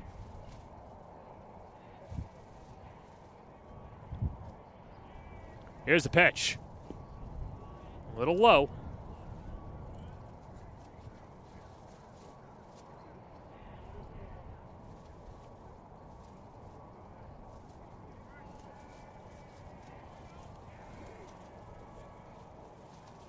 Caniglio at third, Coleman at second, Cahill off of first. 1-0 lead for the Cougars. 2 balls, 2 strikes, the pitch. On the outside corner, strike 3 called. Well, if you thought Matt Martell was Houdini, then you could say that Capiello has been just as good as that. As he gets through it and freezes Smuts, and the inning is over. 1-0 St. John the Baptist going to the 4th on the Varsity Media Sports Network. You're watching the Varsity Media Sports Network, the home for New York high school sports.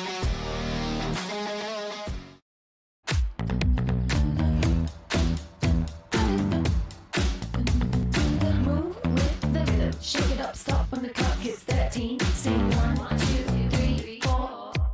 Cause no one can do it like we do it, like we do it, like we do it. Cause no one can do it like we do it, like we do it, like we do it. Cause no one can do it like we do it, like we do it, like we do it. Cause no one can do it like we do it, like we do it, like we do it.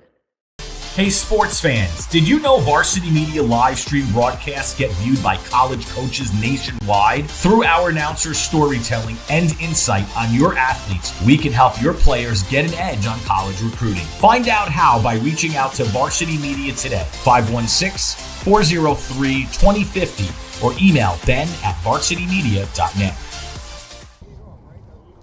St. John the Baptist has left 9 runners on base as we go to the top of the 4th inning, a 1-0 lead for the Cougars. And we mentioned the parity that there is in Long Island, and we'll check out the standings after the first batter, as this is Matt Martell, the starting pitcher, who's now off the hook and slots into the designated hitter spot. And so a curveball below the knees. And the count 1-1. Martell struck out his first time up against Aiden Casey, who has just allowed 1 hit and 1 base runner. He struck out 4 Terriers in 3+ innings of work.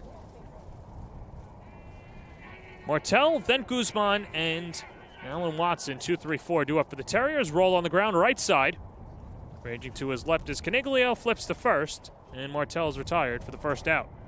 Well, we mentioned the parity that it goes on Long Island, and let's take a look at the standings. And St. Dominic's, I think a lot of people were expecting this start for the Bayhawks. 5-1, a game and a half ahead of Kellenberg, who's losing Andrew Koshy, but still a good rotation. Holy Trinity, they're struggling. They had a tough series against St. Anthony's, and then there you see St. John the Baptist as well. But don't be surprised if in a month's time that St. John the Baptist or any one of those teams in the lower half of the division is now in the top of that division, as well as this is Alex Guzman, the lone hit of the day against Aiden Casey. He was swiftly thrown out on the bases. A little chopper, first base side. Charging is Casey towards the line, and he'll let it go foul. Well, Guzman with a ton of speed. And like we saw on the other side with Valoris, the catcher for St. Francis Prep, you're better off just willing that ball foul. And whatever you have to do, not pick it up and let a speedster on the base paths.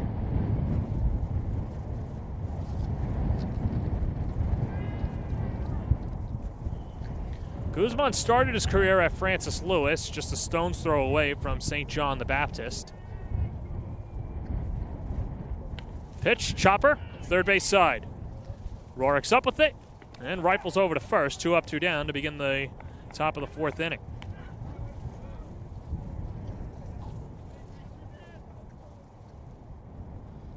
So base is empty for the Terriers cleanup hitter, Alan Watson. Struck out his first time up, one of 4 Ks against Aiden Casey.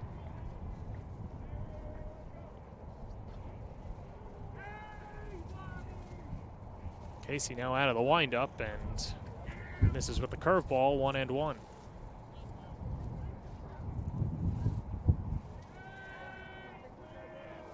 Casey seems to have found himself in a groove and working quickly, and darts a fastball past Watson. Ahead in the count, 1 ball and 2 strikes. Here's the pitch. This one lined up the middle. Ranging over is Schmutz. Fires to first. And the inning is over. 5 in a row set down by Aiden Casey. We're through 3.5. We go to the bottom of the 4th. 1-0 Cougars on the Varsity Media Sports Network. Have you ever heard of Pi Day?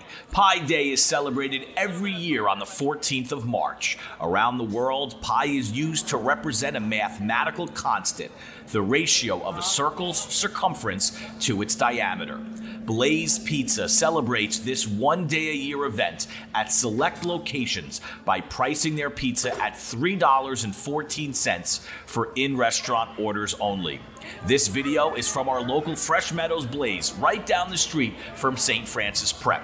The Pi Day line stretched for over 3 hours all day and into the evening, with people waiting to get their taste buds on $3.14 personal pies. What a deal! I also heard the line was pretty fun, great energy, great Queens crowd, and just a fantastic spot for a local pizza made just the way you want it every single time.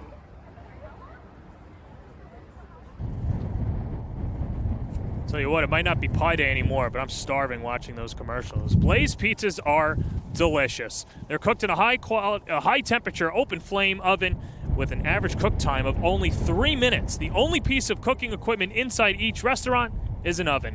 What a concept. And of course, we mentioned the locations near both of these schools in Bayshore, Hicksville, and of course in Fresh Meadows as well, right near St. Francis Prep. And the winner of this game and the player of the game will be getting a little treat from Blaze Pizza afterwards, so stay tuned for that as we go to the bottom of the 4th inning, a 1-0 lead for St. John the Baptist as they've left the village of base runners on the paths, as it'll be 2-3-4 due up for the Cougars against Joe Capiello. And I was trying to find the right artist as Capiello was able to get out of it. I know that we called Martell Houdini. Well, I guess Capiello is Evel Knievel, with him just coming in and getting out of a situation and battling with danger just to keep it a 1-run game and give his team an opportunity. We're going to do the interview in front of my camera.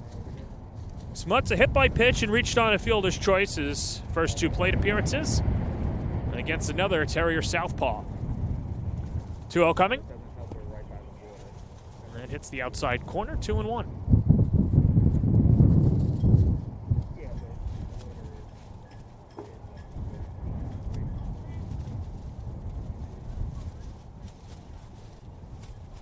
is Chung, even with the bag at third, but off the line. And curveball just misses outside. Count 3-1.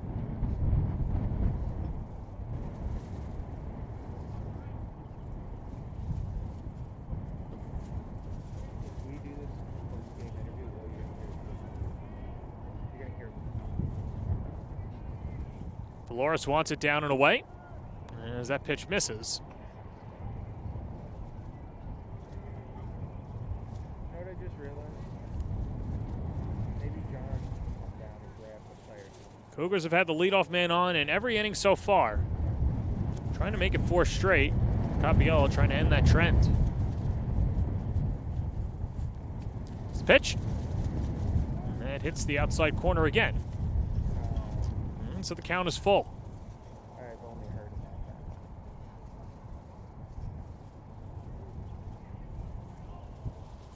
that. Windy day in West Islip, and St. Francis Prep making the trip all the way out east.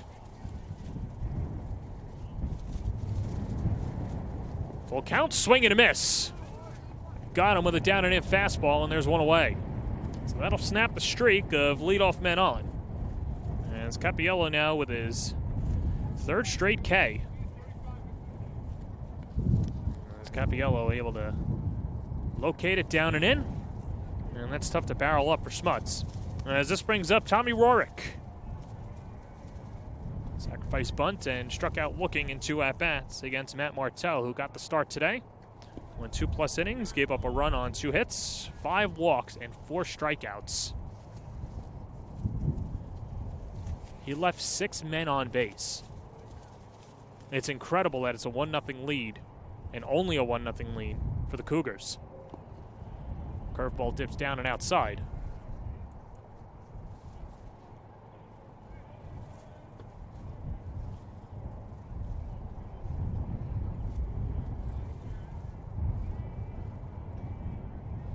And the windup, Capiello. That one outside again. No. Well, for those of you just joining and haven't watched a ton of high school baseball or might not have watched in a few years, only 7 innings and, of course, no pitch clock as well. That's a strike on the outer half, and the count even at 2-2.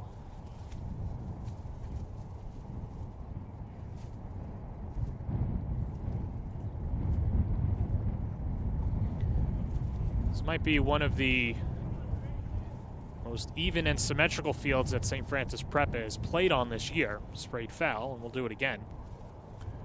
And when you think about the fields that St. Francis Prep is playing on in their league schedule, Archbishop Malloy is very similar to Fenway Park in that they've got a 40-foot fence out in left field. It's not particularly deep, but right field, very deep, because at Malloy you're playing on a track. And more on that after the pitch. As skied, third base side, foul territory, and Chung gives it a look and watches it go out of play. So at Archbishop Malloy, the Stanners, they've got the field, like if you're looking at a football field, the baseball field is in the lower left end zone. And then right field is at least 400 feet down the line. And left field, it's like playing at the LA Coliseum. And pitch up and in, and the count is full. Monsignor McClancy, the same thing. Out in right field, very short, because you're also playing on another track, except you've got a cavernous left field. Now, when I used to play, they didn't put a fence out in left field. So if that ball ran past the left fielder, it was extra base hit, if not an inside-the-park home run, which is funny to call it an inside-the-park home run. But here's the ground rule at McClancy. There's 2 fences in right field. If it goes over the first right field fence, it's only a double. It has to clear the second fence to be a home run. Chopper second. Alex Guzman flips to first. Watson digs it out. And there's 2 away to begin the home half of the 4th. And then I'm not sure if Zavarian still plays out in Brooklyn. It's not the parade grounds. It's in Sheepshead Bay.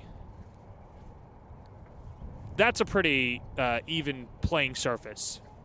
Although, much like today, always freezing with what the calendar is for the Brooklyn Queens schedule. And one being, Joe Capiello fires outside for ball 1 to Joe Gubitasi. A walk and a strikeout and 2 times up at the dish. Gubitasi, like we mentioned, missing a few games due to nagging injuries. St. John the Baptist dealing without Keegan McElligott today, who had broken his nose, so in order for him to be cleared, he needs to play with a face guard. And he was healthy enough to play today. He just not have the face guard, though, so he'll have to miss at least today's game. But should he get that face guard in time for Saturday's game against McClancy, he'll be all aces. Meanwhile, Joe Capiello's come on and hammered the strike zone. Here's the pitch. That's right down the middle, grooved in, and the count 1-1.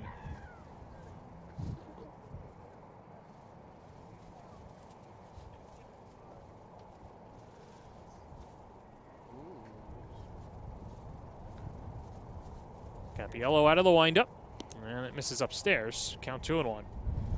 And of course, I would be remiss if I didn't bring up the friendly confines of Cunningham Park, which the defending New York City champions call home, and no fences out there either. A lot of divots, some seagulls, and the New York City public as that misses high and away. It's a 2-out walk, and Gubitasi, the 2-out base runner, as this brings up the catcher, Ray Ferguson. First walk issued by Capiello.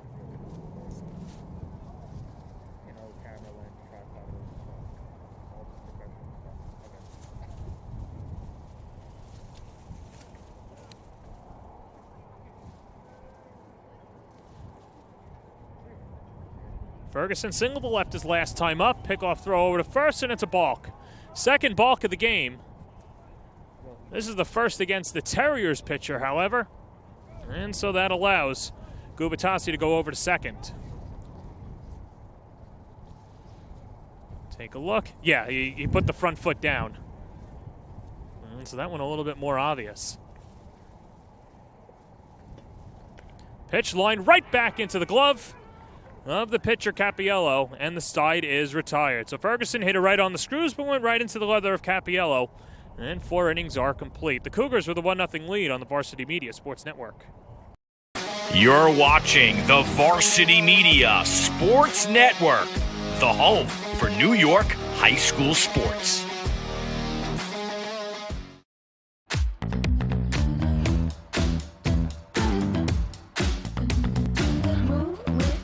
Shake it up, stop when the clock hits 13. Sing 1, 2, 3, 4. Cause no one can do it like we do it, like we do it, like we do it. Cause no one can do it like we do it, like we do it, like we do it. Cause no one can do it like we do it, like we do it, like we do it. Cause no one can do it like we do it, like we do it, like we do it.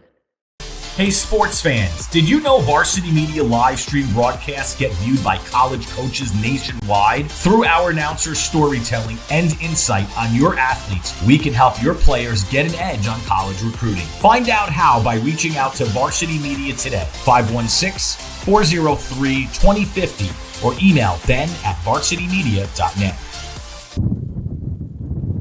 Welcome you back to St. John the Baptist. It is the visitor, St. Francis Prep, that's trailing 1-0, and what a year it was for the Terriers last year, capturing the New York City title.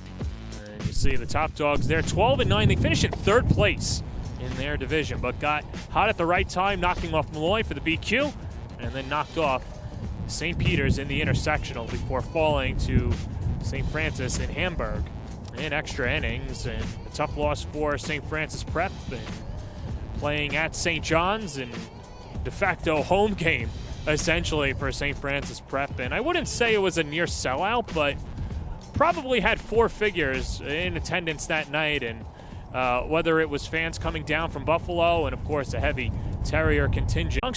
Struck out swinging in his only at-bat. As Casey's faced one over the minimum. Yeah, we didn't miss.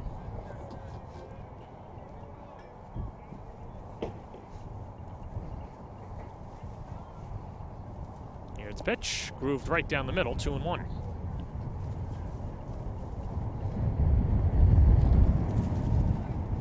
Working quickly is Casey, and that's when he's been in a groove and peppers in back-to-back strikes. And deuces are wild.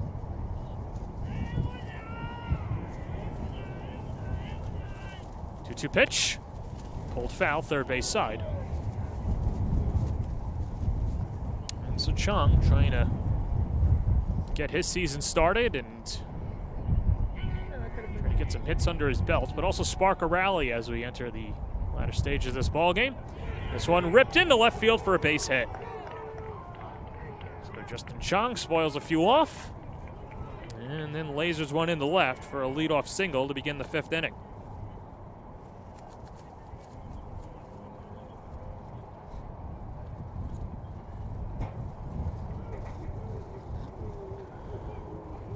So with the leadoff man on, that brings up Tom Valoris. He flew out to center his first time up.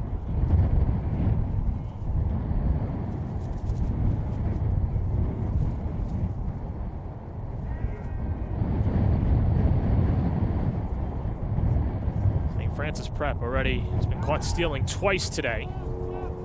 So we'll see how much they push the agenda. Casey's done a good job cutting down the running game, as Ferguson. The battery has been fully charged today for the Cougars. Comes home with it. Bunt pulled back by Valoris, but a strike called. Count 0-1.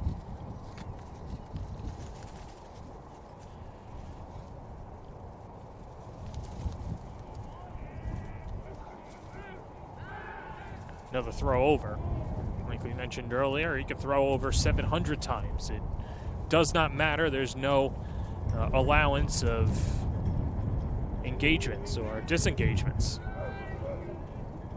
Valoris shows bunt again, gets it right back to the mound. It's a beauty. Casey's up with it, fires to Cahill. And as the sacrifice is successful, 1-3, moving Justin Chung in scoring position.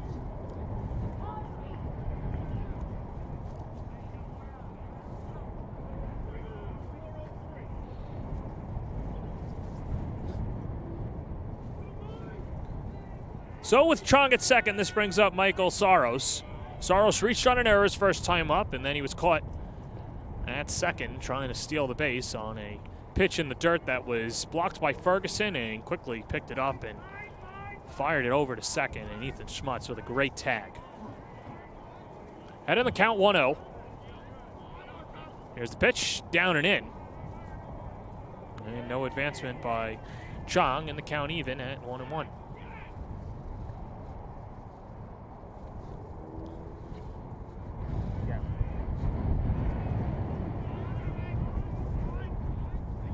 Outfield playing deep against Saros, who has some power. With the wind blowing in, the pitch chopped foul behind the plate. Casey ahead in the count, 1-2.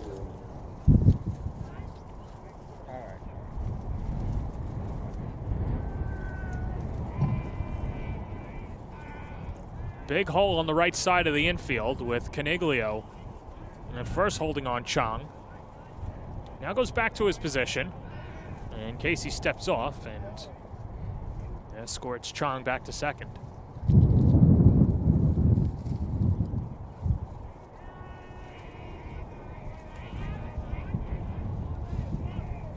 Casey will leer in at the sign, check the runner, and come home with it. Pitch, swing and a miss. He struck him out. Casey reared back and put a little extra something on there for his 5th strikeout of the afternoon, and there's 2 away.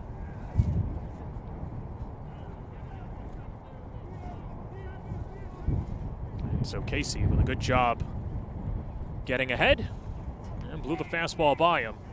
And so 1 out away from getting out of the 5th inning. And the first pitch to Tommy Stathanopoulos. This is for ball 1. Stathanopoulos walked his first time up and was stranded at third base.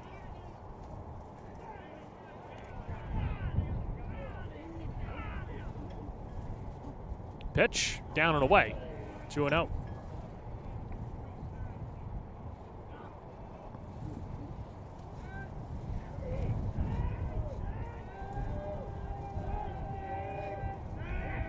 Not a lot of base runners today for St. Francis Prep.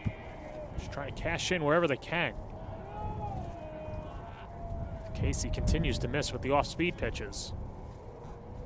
And in danger of walking Stathanopoulos. James Markarian, who grounded out to second in his only at-bat, would be next. Runner goes. Here's the pitch. Here's a swing and a miss. And no throw by Ferguson. It's a stolen base. Well, if you're going to steal third, you better make it, and that's exactly what Chong did. He's got wheels and now is 90 feet away from the game-tying run.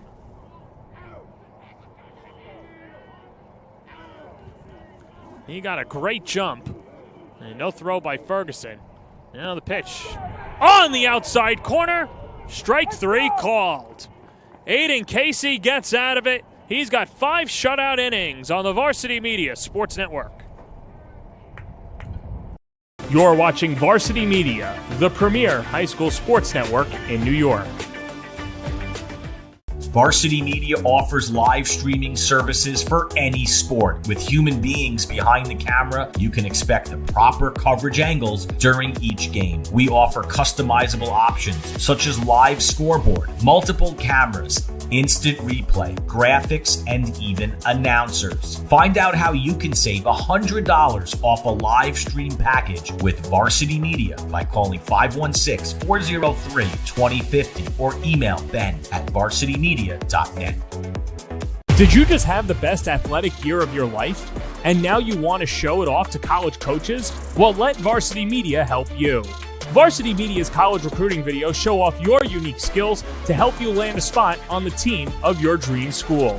We'll provide music, spot shadow effects, and a link to send to your next coach. Contact us today for more information. Don't rely on word of mouth or cold emails. Let Varsity Media help you take your game to the next level. Welcome you back to the section of West Islip out on Long Island. It's time for our Speed Island Speedy Play of the game, and we saw Justin Chong showing off the wheels last inning as he picked up his first stolen base of the game. Finally, St. Francis Prep was able to get a stolen base. Contact Onyx Salva and the gang today at Speed Island to improve your speed today. Located in Garden City. Book a session at speedislandny.com. And really got a good jump. We take another look. Like I said, if you're going to steal third, you better make it. He did. No throw from Ferguson, but unfortunately, Tommy Stathanopoulos and Michael Saros went down swinging. And now it's a 1-0 lead as we go to the bottom of the 5th inning. As it'll be Dom Caniglio, Robert Coleman, and Kyle Cahill due up against Joe Capiello, who's come out of the bullpen firing strikes, and he continues to do so again. The count 0-1. Caniglio reached on an infield single his last time up, 1 for 2 on the day.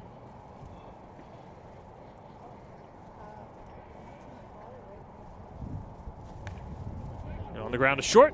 Tyler Koning's up with it. 1 away.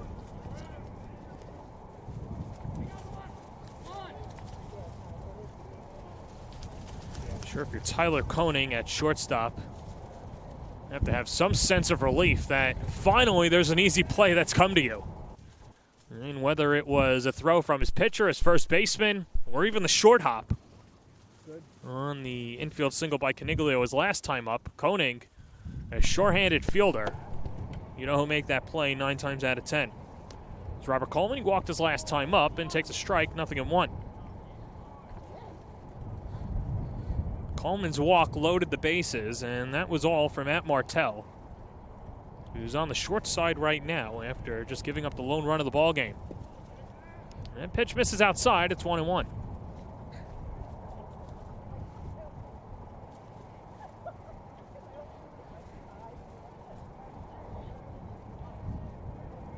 Infield, outfield straight up as the wind blows in. And the 1-1. Hammered foul, right side.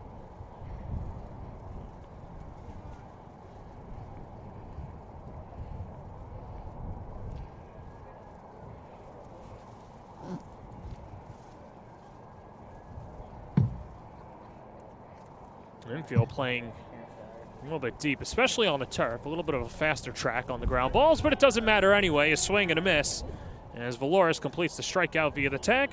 2 up, 2 down in the home half of the 5th inning. 4 strikeouts out of the pen for Cappiello. Just take a look at the breaking pitch. Yep, dips down and in. It's almost as if the wind knew on that pitch. Wait, let's settle down so we can see the replay, and it got there. Kyle Cahill's reached bases 2 times up. First on an error and second by a fielder's choice, and he takes down and away for ball 1.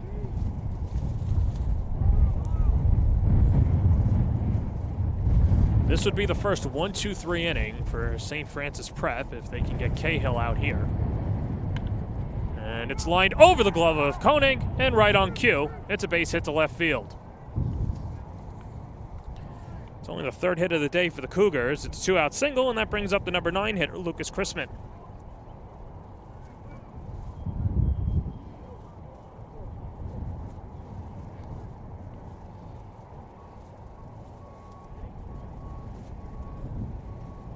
And so we'll get a pinch runner at first base as Cahill comes off.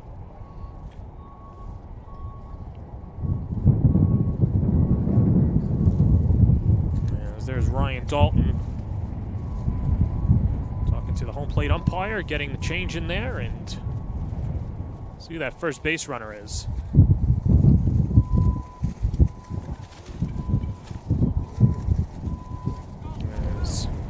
St. John the Baptist, that'll be Ronan Seppi, speedy outfielder.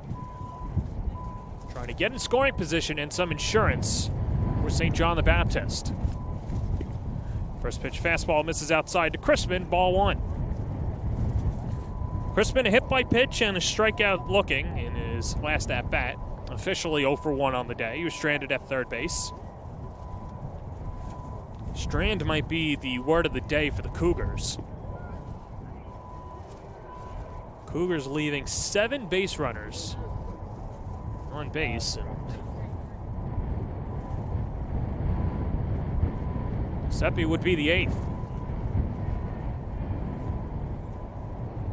1-0 lead for the Cougars, home half of the 5th. Bunt is missed, snap throw down to first, but Watson wasn't on the bag.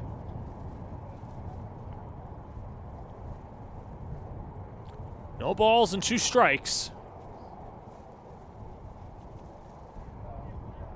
As Cappiello trying to limit the damage here. Outfield playing in against the number 9 hitter. Here's the pitch. Rolled foul, third base side. Goes right into the parents and supporter section. Down the third base line, and of course, they're all draped in blankets and scarves, hats. April baseball in New York State. Gotta love it. Cappiello from the belt, the pitch. It's fouled in front of the plate and off the front foot of Chrisman. And we'll do it again.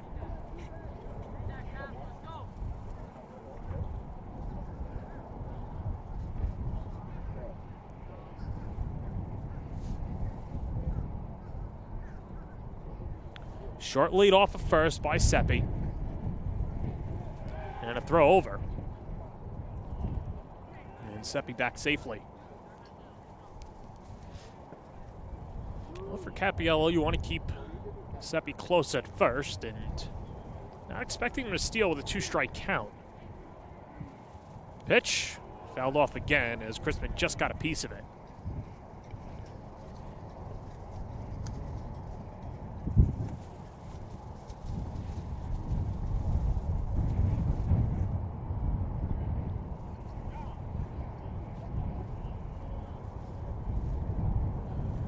Balls, 2 strikes, 2 outs.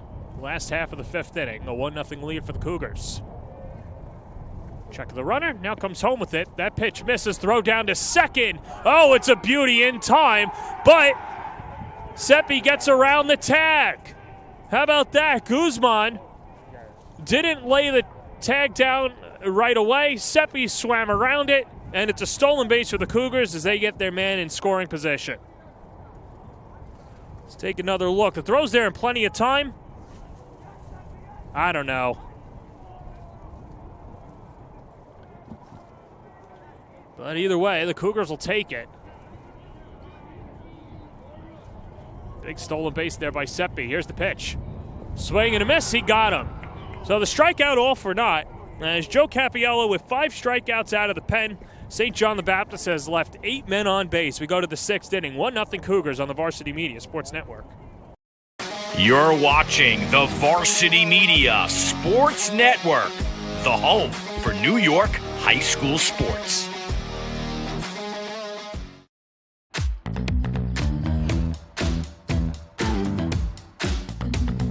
Move with the rhythm. Shake it up, stop when the clock hits 13. Sing 1, 2, 3, 4. Cause no one can do it like we do it, like we do it, like we do it. Cause no one can do it like we do it, like we do it, like we do it. Cause no one can do it like we do it, like we do it, like we do it. Cause no one can do it like we do it, like we do it, like we do it. Hey sports fans, did you know Varsity Media live stream broadcasts get viewed by college coaches nationwide? Through our announcers' storytelling and insight on your athletes, we can help your players get an edge on college recruiting. Find out how by reaching out to Varsity Media today, 516-403-2050, or email ben@varsitymedia.net. Aiden Casey's been dominant on the mound so far for St. John the Baptist as they've kept prep scoreless, and the Southpaw really doing a great job so far starting it off. And now he'll deal to the bottom of the order, 9-1-2. James Markarian to lead it off. He's 0 for 1 on the day as Casey's faced 2 over the minimum.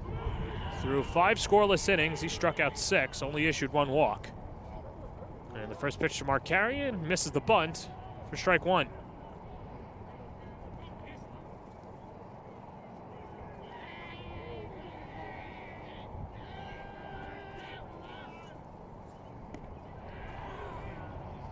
Casey really in a groove. Ahead 0-2.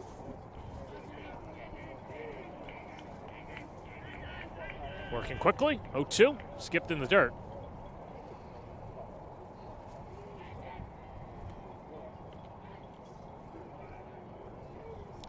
Markarian, a lot of upside. Does a good job in center field and seen as a double leadoff hitter, but he goes down swinging for the first out in the 6th inning. 7 strikeouts now for Casey, as that'll roll over the lineup and bring up Tyler Koenig. Just a good fastball here by Casey. Out of the windup, has come out firing today.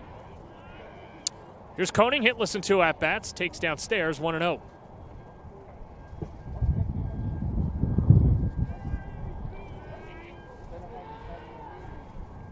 Pitch. Hit in the air out to right field, Gobatasi. Underneath it, hauls it in. 2 up, 2 down to begin the 6th.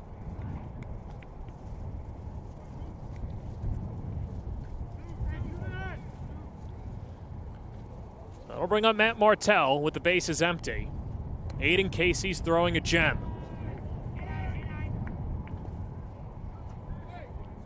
And just misses with the fastball for ball 1.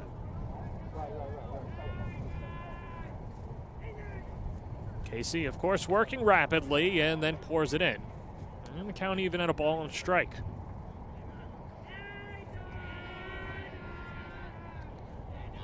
This battery's really been in sync. This is driven out to right. Stays up for Gubatasi, makes the catch, and the side is retired. 6 shutout innings for Aiden Casey. We go to the bottom of the 6th on the Varsity Media Sports Network. You're watching Varsity Media, the premier high school sports network in New York. Varsity Media offers live streaming services for any sport. With human beings behind the camera, you can expect the proper coverage angles during each game. We offer customizable options such as live scoreboard, multiple cameras, instant replay, graphics, and even announcers. Find out how you can save $100 off a live stream package with Varsity Media by calling 516-403-2050 or email ben@varsitymedia.net. varsitymedia.net. Did you just have the best athletic year of your life? And now you want to show it off to college coaches? Well, let Varsity Media help you. Varsity Media's college recruiting videos show off your unique skills to help you land a spot on the team of your dream school. We'll provide music, spot shadow effects, and a link to send to your next coach. Contact us today for more information. Don't rely on word of mouth or cold emails. Let Varsity Media help you take your game to the next level. Welcome back to St. John the Baptist, where it is the Cougars leading the Terriers 1-0 in the home half of the 6th inning. As Joe Cappiello has been a godsend out of the bullpen for the Terriers. Came on in a hot spot in the bottom of the 3rd inning, bases loaded, nobody out, and then he gets a ground out and a couple of strikeouts. And then since then has been magnificent in his 3 innings of work, as he's just allowed 1 hit and struck out 5 and just issued the 1 walk. He'll deal to the top of the order for the Cougars. Jacob and Ethan Schmutz, as Jacob will lead it off. A couple of walks and a strikeout against today's starting pitcher for the Terriers, Matt Martell.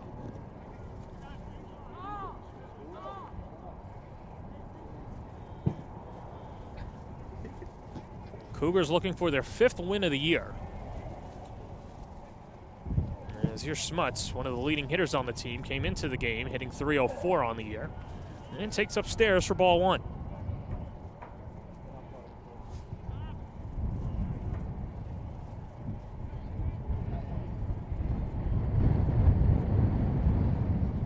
Cappiello getting the sign with Valaris. As that breaking ball misses outside, and the count 2-0.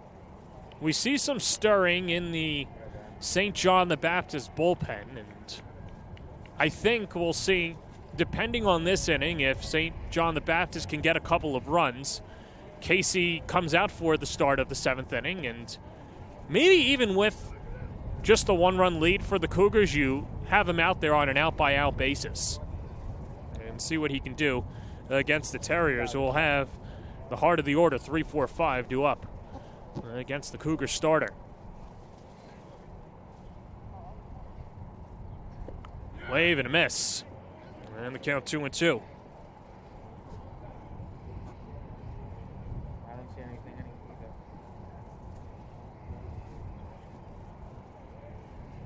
either. Infield, outfield straight up, and the wind starts to pick up again. Lined off the top of the backstop. Count 2-2. I would say the temperatures have dipped, but I haven't felt my toes in 4 innings, so I'm not exactly your best meteorologist when it comes to that. But both of these teams battling the elements, but a pretty clean ball game from the 2nd inning on. And a good pitcher's battle at that.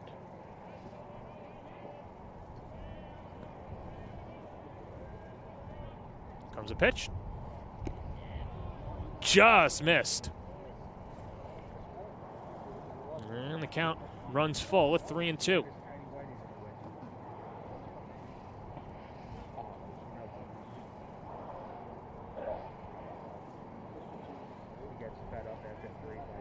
Payoff pitch.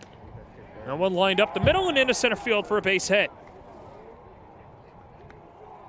First time in 3 innings that St. John the Baptist has the leadoff man on, as Jacob Schmutz picks up his first hit of the day.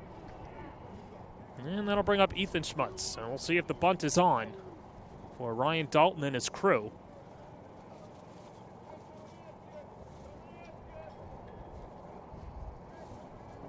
Looking for a little insurance run, and Jacob Schmutz with good speed off of first. And now it's Ethan, the sophomore, trying to keep the line moving as the infield goes in a double play depth, and Chung pinching in at third base. And the breaking ball misses upstairs, 1-0.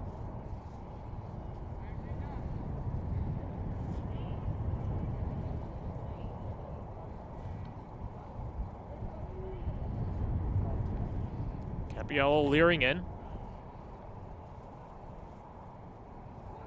Bunt again, right back to the mound.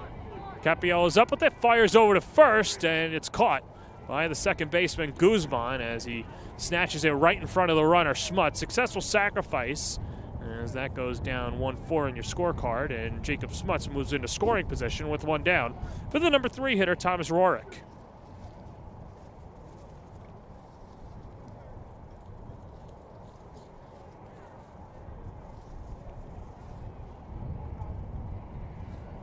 Rorick rounded out to second base and is only at bat against Capiello.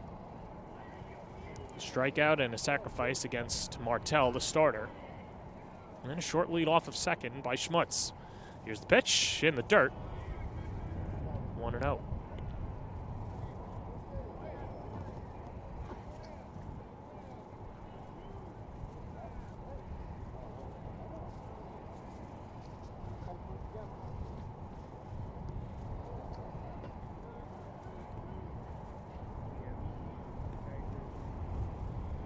Checks the runner, comes home with it, and a strike on the outer half, 1-1. That insurance run at second base, so important for St. John the Baptist. I'm sure Aiden Casey at the top step of the dugout, hoping that runner goes. Here's the pitch, hit on the ground at third, and hits off the glove of Chong. He's got no play. Justin Chong was covering third base, a perfectly executed hit and run. Doesn't lead to a run, but does get both runners on, as it'll be an infield single. And now the Cougars with runners on the corners and one down for their cleanup hitter, Joey Gubatasi.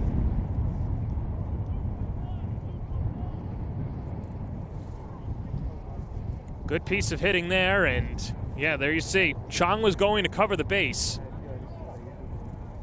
and then was out of position. If the runner wasn't in motion, it's an easy ground out. St. Francis Prep looking for the double play here as Gubatasi digs in. Runner goes, and the pitch, pump fake down to second, and an easy stolen base for Thomas Rorick. Well, you knew that was happening. Now you've got an interesting decision here for McDermott. You got the cleanup hitter on at the plate, and Gubatasi, a couple of walks and a strikeout. Do you put him on and try and get the double play? For Ray Ferguson behind the plate. Here's the pitch. This one right back to Koenig. He's going to come home with it. The throw, Valoris the tag, they got him. Jacob Schmutz cut down at the plate. And a king-size second out for the Terriers.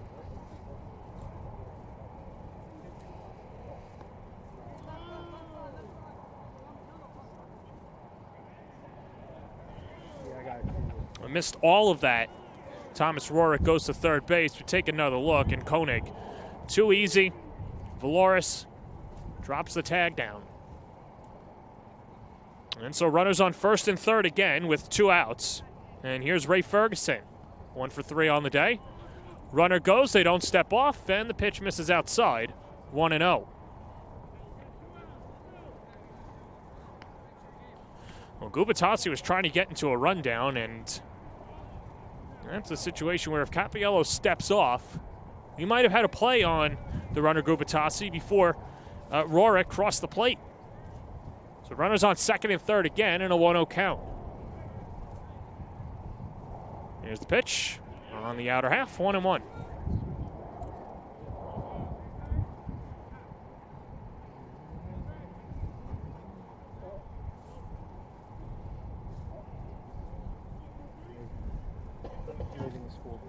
St. Francis Prep trying to keep this a 1-0 game and give themselves a chance in the 7th.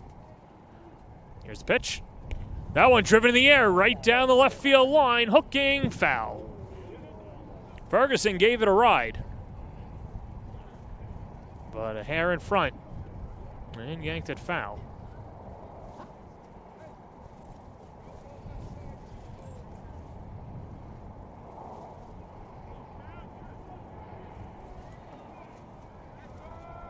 Capiello gets the sign.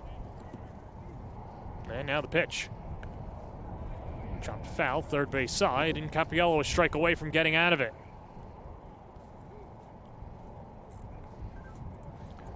It's a St. Francis Prep team that likes to live dangerously. But at the end of the day, puts their money where their mouth is and gets the outs when needed. A lot of moxie in these Terriers who have aspirations to go back-to-back in New York City. 2 balls, 2 strikes, 2 outs. So 1-0 lead for the Cougars. The pitch, that's high and away, and the count is full.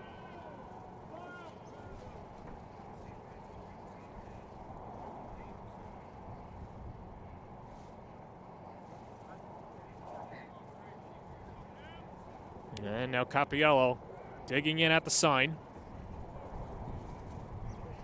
Gets what he wants. Here's the payoff pitch. Swing and a miss. He got him. Big time strikeout for Joey Capiello, who has come out of the pen and has given the Terriers life.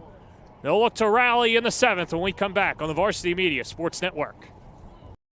You're watching the Varsity Media Sports Network, the home for New York high school sports.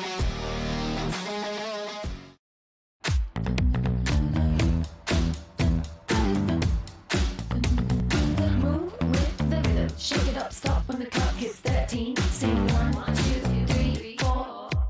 Cause no one can do it like we do it, like we do it, like we do it. Cause no one can do it like we do it, like we do it, like we do it. Cause no one can do it like we do it, like we do it, like we do it. Cause no one can do it like we do it, like we do it, like we do it. Hey sports fans, did you know Varsity Media live stream broadcasts get viewed by college coaches nationwide? Through our announcers' storytelling and insight on your athletes, we can help your players get an edge on college recruiting. Find out how by reaching out to Varsity Media today, 516-403-2050, or email ben@varsitymedia.net.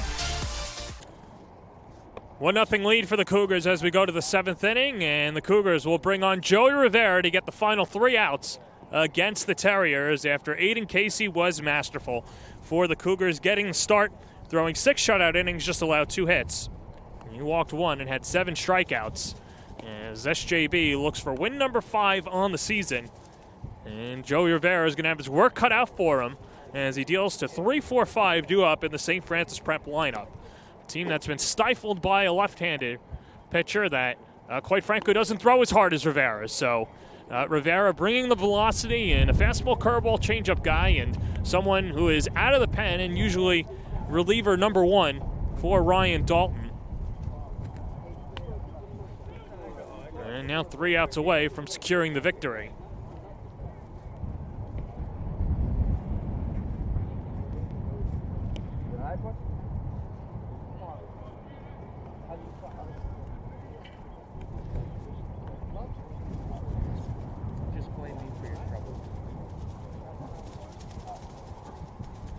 And so in a windy and blustery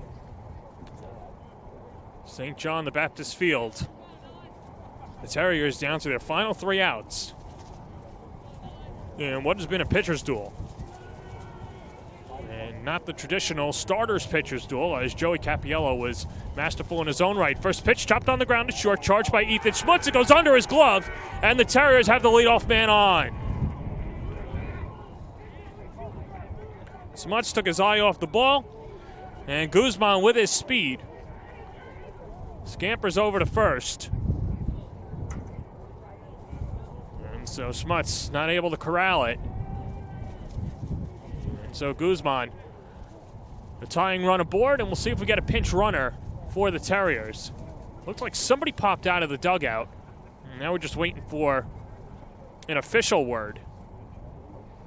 Bob McDermott talking to the home plate umpire, and now Alan Watson. And now it's just a matter of who the pinch runner is going to be over at first.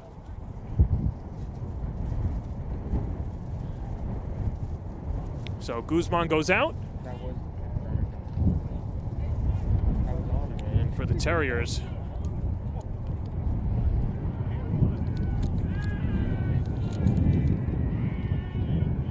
this will be Anthony Massia, the pinch runner over at first base.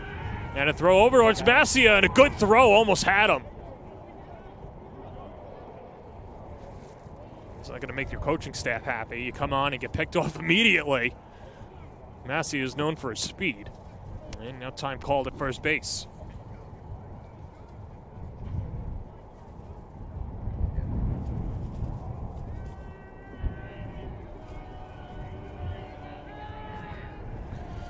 Watson 0 for 2 on the day with a strikeout and a ground out. And another throw over, and that time Massia very easily gets back in.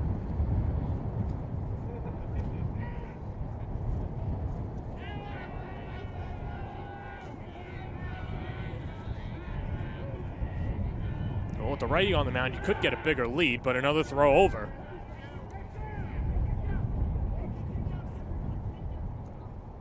And the coaching staff, you can hear from all the way out here, telling Masia to get down, telling him basically get a bigger lead and be sure that you dive in. Watson watches a fastball outside, and it's 1-0.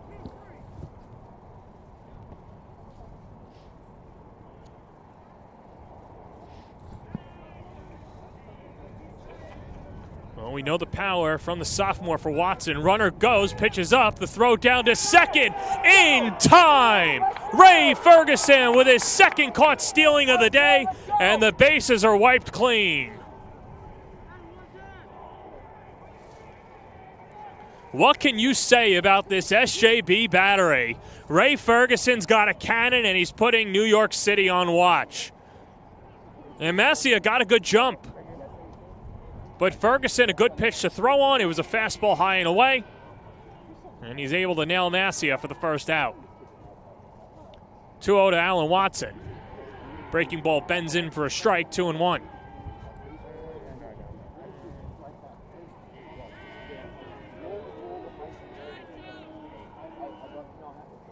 Rivera, that's outside, and the count 3-1.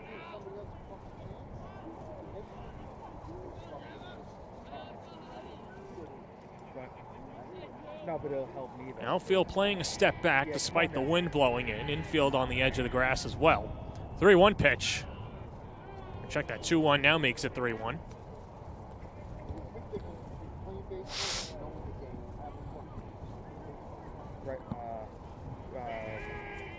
Watson just trying to re-spark a rally. Here's the pitch. Popped foul, and the count is full.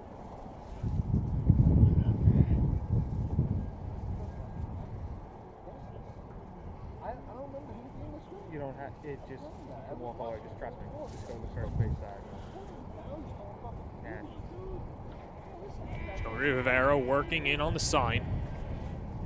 Out of the windup. Here's a 3-2 pitch. Upstairs, ball 4. Basically the same thing. And so it's a 1-out walk as Watson goes over to first and look to the dugout again, see if we get another pinch runner. And so Watson will come off, and McDermott digs into his bench.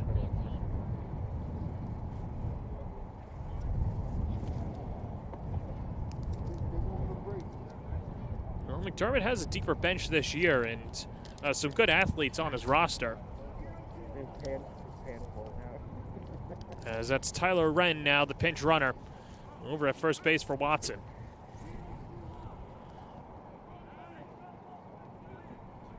Good thing about high school baseball is you get the re-entry. So Watson able to come back in the bottom of the 7th if we go there. Throw over by Rivera, and Wren dives back safely.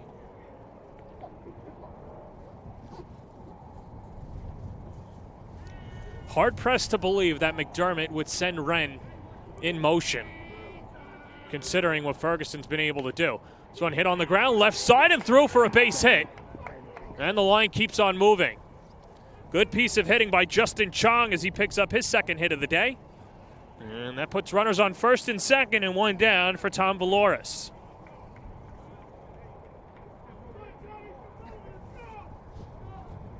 So Chong staying with it and slashes it into left.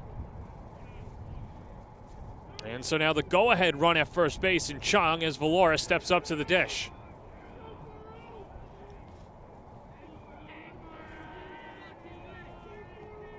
Joey Rivera not making it easy on himself.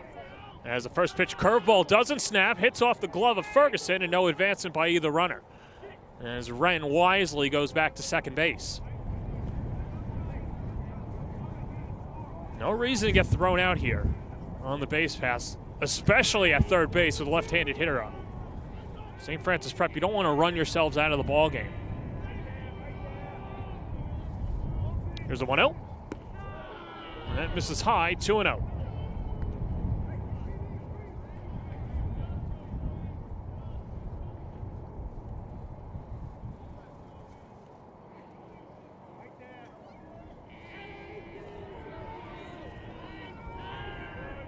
Rivera checking Wren at second, now comes home with it.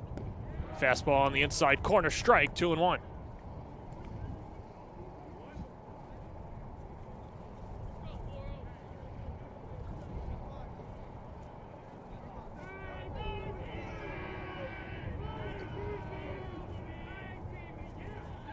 time called at the plate.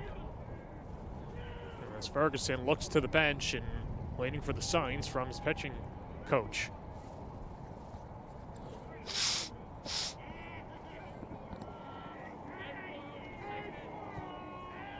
Infield playing back, a double play wins it for the Cougars. Here's the pitch.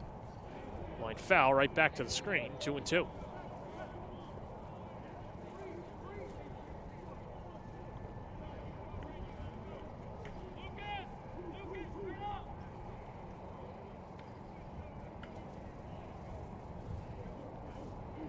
Well, for St. John the Baptist, living dangerously, leaving 8 runners on base, not cashing in, and now just dangling a 1-run lead against St. Francis Prep, looking for the road victory. And a step off as SJB thought they had a play on at second base.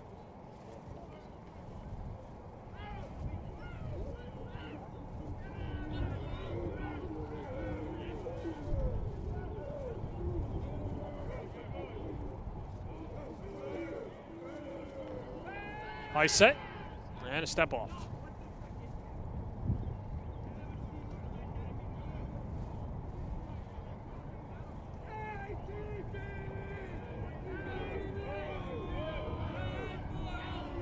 We'll do it again. Rivera gets the sign, checks the runner, kicks and fires. This one grounded over to first. Cahill's up with it, fires to second. He's got no play, everyone's safe. And the bases are loaded.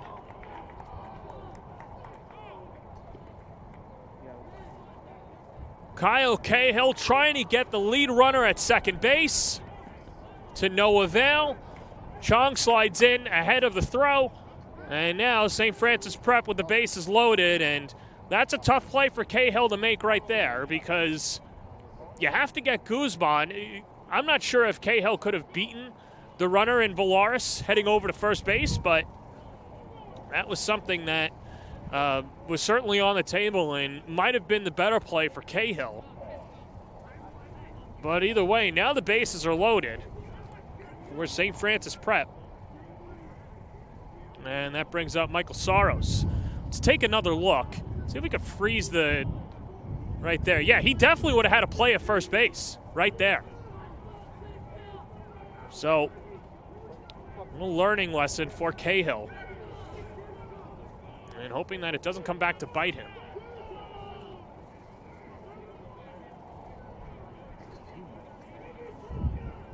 As now the corners come up.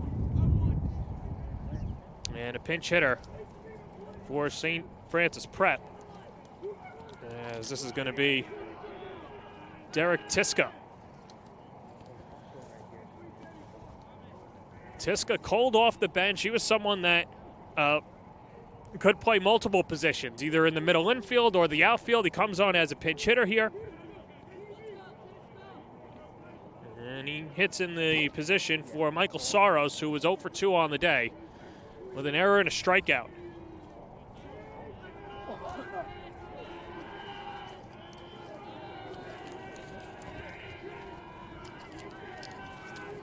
Mentioned how young this St. Francis Prep team is as Siska takes a first pitch strike, 0-1.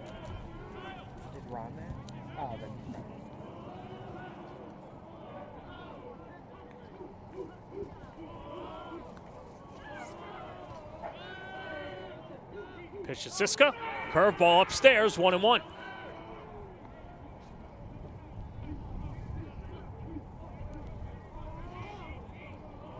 There's nowhere to put Siska. And a force at any base.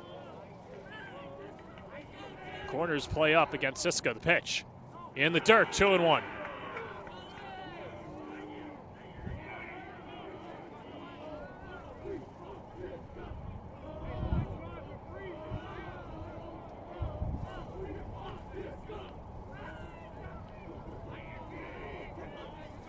Derek Siska looking to put St. Francis Prep ahead. Here's the 2-1. Hit on the ground, base hit left field, and this will tie the game. Chong rounds third. Here comes a throw to the plate, not in time. Derek Siska gives the Terriers the lead on the road. A 2 RBI single, and St. Francis Prep goes in front.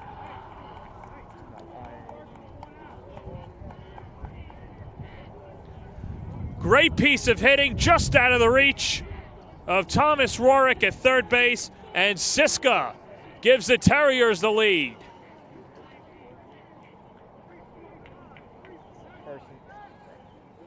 Scoreboard says it's 2-1.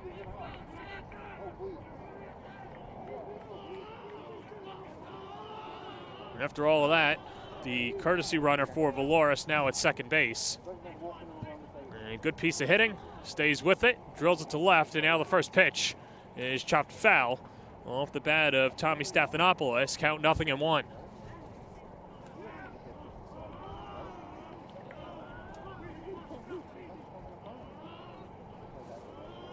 Well, now for St. Francis Prep, you've seen the Cougars be able to string along hits, and I'd imagine Capiello is going to be back out there to close it out for the Terriers, but you want to get these insurance runs. St. Francis Prep has done a Houdini act, Evel Knievel, whatever illusionist or magician out there, to just allow only one run against the Cougars.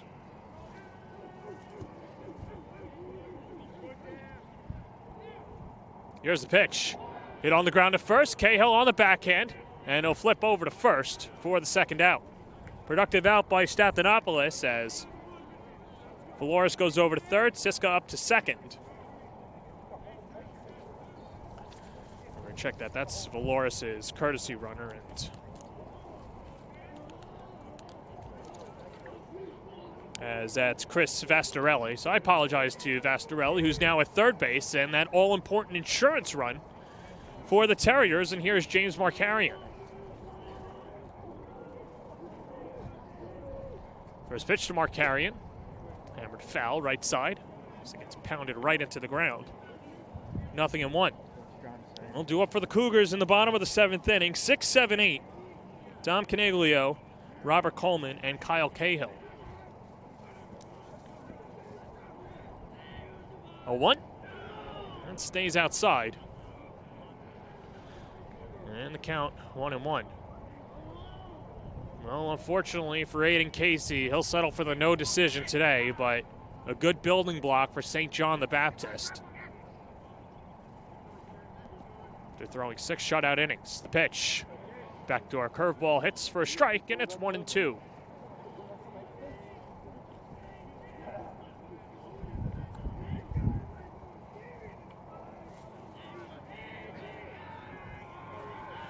Joey Rivera just trying to keep it here. Here's the pitch. Hit on the ground, right side. Cahill's up with it. He'll feed the pitcher again. And the inning is over. Derek Siska gives the Terriers a 2-1 lead as St. Francis Prep looks for the win on the road when we come back on the Varsity Media Sports Network. You're watching Varsity Media, the premier high school sports network in New York. Varsity Media offers live streaming services for any sport. With human beings behind the camera, you can expect the proper coverage angles during each game. We offer customizable options such as live scoreboard, multiple cameras, instant replay, graphics, and even announcers. Find out how you can save $100 off a live stream package with Varsity Media by calling 516-403-2050 or email ben@varsitymedia.net. Did you just have the best athletic year of your life, and now you want to show it off to college coaches? Well, let Varsity Media help you. Varsity Media's college recruiting videos show off your unique skills to help you land a spot on the team of your dream school. We'll provide music, spot shadow effects, and a link to send to your next coach. Contact us today for more information. Don't rely on word of mouth or cold emails. Let Varsity Media help you take your game to the next level. Bottom of the seventh inning here. It's a 2-1 lead, and now look who's on the long side. Joey Capiello with a chance to get the victory, who came on when this team was in a hot spot in the bottom of the third inning. Bases loaded, nobody out, and he gets a fielder's choice and a couple of strikeouts to leave the bases loaded. And now a chance for the victory for the Terriers on the road, as Capiello will deal to Dom Caniglio, the number 6 hitter for St. John the Baptist. St. John the Baptist only able to scratch across 1 run, despite leaving 11 players on base. And here's Caniglio, one of those stranded base runners. He's 1 for 3 on the day with an infield single in the 3rd inning.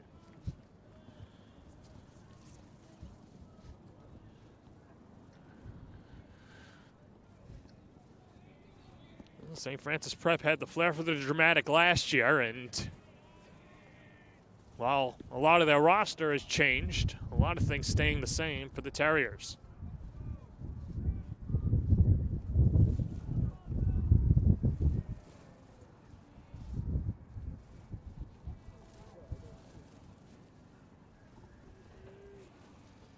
Here's the pitch.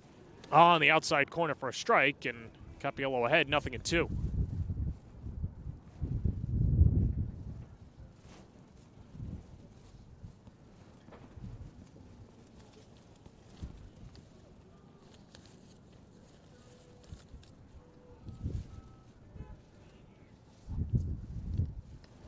So one hit up the middle, and it's a base hit.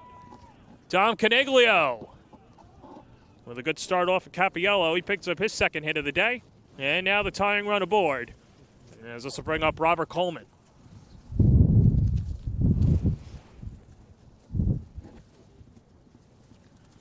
Or at least Robert Coleman's spot, and we'll get a pinch hitter for the Cougars. But a good piece of hitting up the middle by Caniglio. And this will bring St. Francis Prep to the mound and talk strategy. As Rob McDermott talking to the rest of his infield, and good speed off of first by Coleman.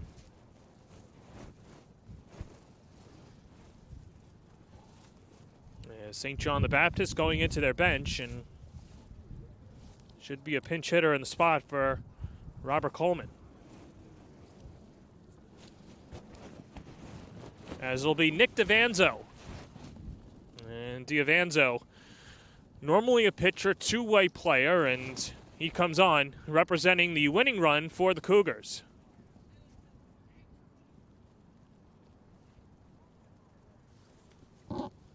Lefty-lefty matchup, and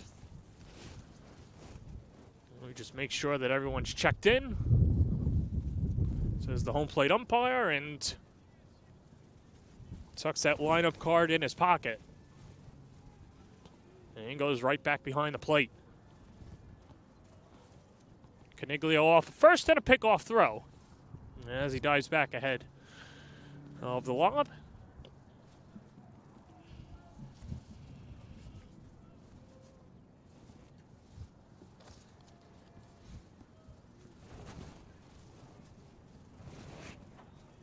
First pitch to DiVanzo, bunts it, right side of the mound. Successful sacrifice bunt, throw over to first just in time.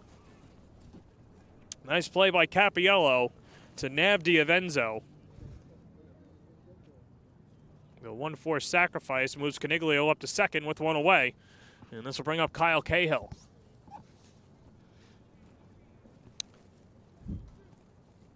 Cahill with a chance at redemption. A risky throw over to second base on the fielder's choice. Did not get the lead runner in Chong. And that ultimately led to a 2-run single by Derek Siska. And now with a chance to tie this game up at 2. Cahill single to left his last time up against Capiello. It's one of 3 hits that Capiello surrendered today. First pitch breaking ball, swerves away. Count 1-0.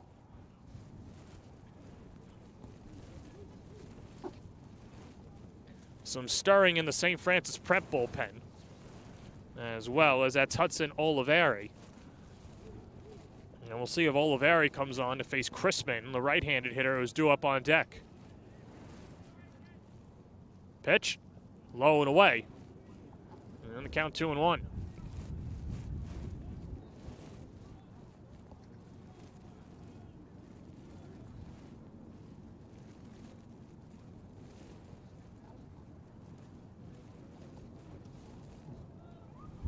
So there's Oliveri. This is a very thin pitching team for St. Francis Prep.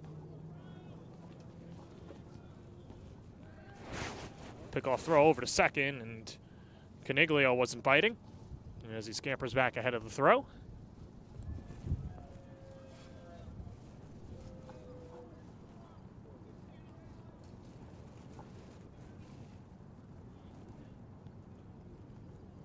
Low set, Capiello checks the runner at second. Now comes home with it. Fastball hits the inside corner. And so the count 2-1.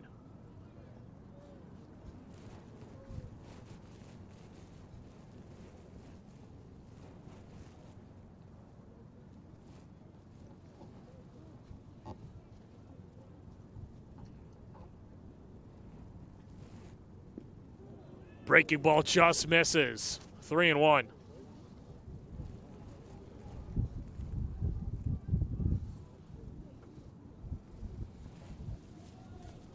Outfield playing shallow.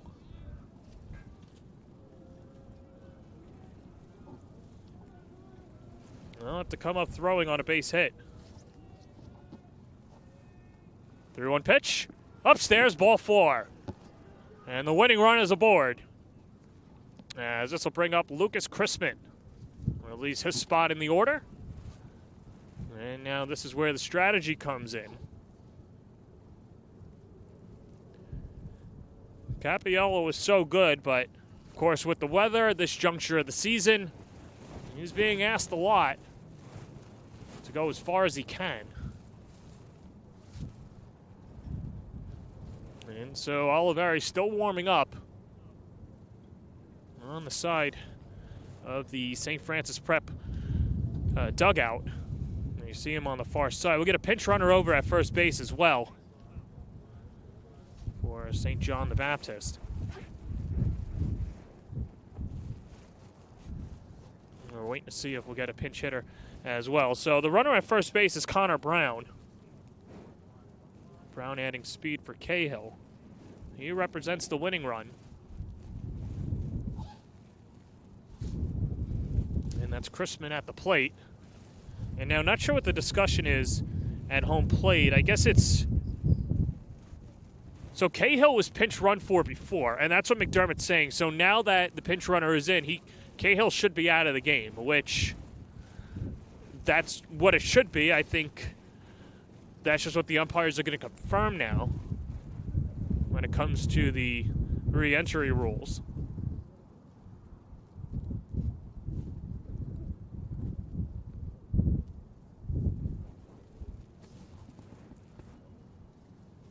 But this is just a case of Cahill was pinch run for before.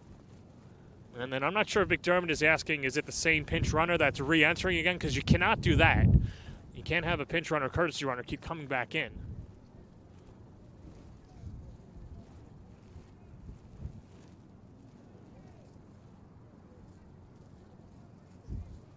And so the two coaches talking it over.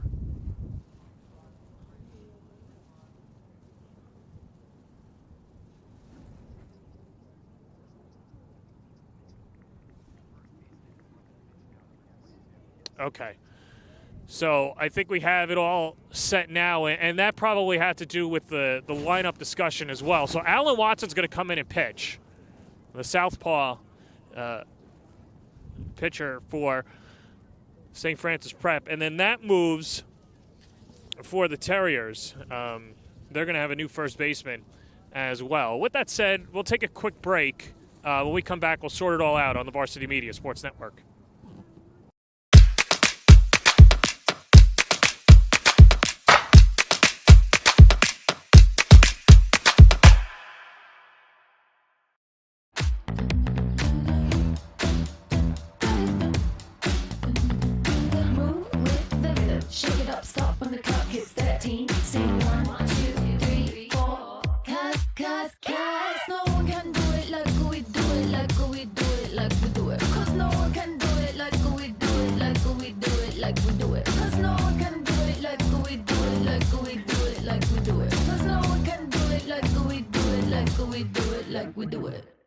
Are you a local business looking for new and creative ways to promote your company? Varsity Media offers affordable rates that can get your message across to a demographic of 18 to 54 years of age. Our follower base across social media is over 50,000 strong, and our viewership numbers per game are in the thousands. Don't blow your advertising budget on old staples like TV and radio media. Reach out to Varsity Media to get the best bang for your buck. Did you just have the best athletic year of your life, and now you want to show it off to college coaches? Well, let Varsity Media help you. Varsity Media's college recruiting videos show off your unique skills to help you land a spot on the team of your dream school. We'll provide music, spot shadow effects, and a link to send to your next coach. Contact us today for more information. Don't rely on word of mouth or cold emails. Let Varsity Media help you take your game to the next level. Feel like your game film is too stagnant and not providing you with the insight that your coaches had hoped for?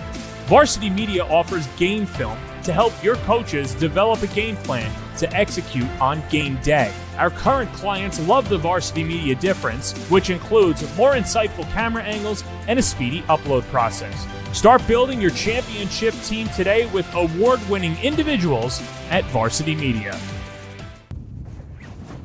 Alan Watson comes in for the save situation for the Terriers. Started the game at first base, now looking for the final two outs of the contest to give St. Francis Prep the road victory, and a comeback victory at that. Derek Tiska with the go-ahead 2 RBI single in the top of the 7th inning with the Terriers trailing 1-0, and now Watson dealing to Lucas Chrisman. Runners on first and second and 1 down, as Watson in a hot spot, and just like Capiello trying to look to get out of it. First pitch and a fastball blown by, 0-1. Well, pitching in the Watson genes, of course, his father, Alan, as well, the World Series champion with the New York Yankees, played for the Mets, Mariners, Cardinals as well, and Angels. Pitch, swing, and a miss. Like father, like son, dialing up that fastball, although Alan Jr., I'm not sure if he is Jr., throws from the right side of the mound, but has a great fastball and a good arsenal in that arm. He's ahead in the count, 0-2 to Chrisman, who's 0 for 2 on the day. In there, strike 3 called, and the Cougars are down to their final out. That strikeout, of course, brought to you by Blaze Pizza. Join Blaze Rewards to get access to exclusive rewards and earn flames for free pizza, cheesy bread, and more. Join now, blazepizza.com, or download the Blaze Pizza app in the App Store. Jacob Smuts, the final hope for SJB, as he's 1 for 2 on the day with a couple of walks and waves through a fastball, 0-1.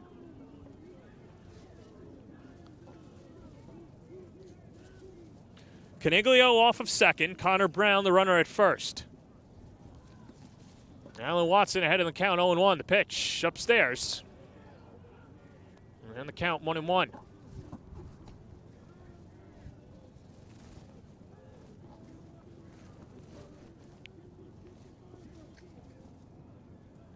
Corners playing on the lines. The pitch. And misses inside, and the count is 2-1.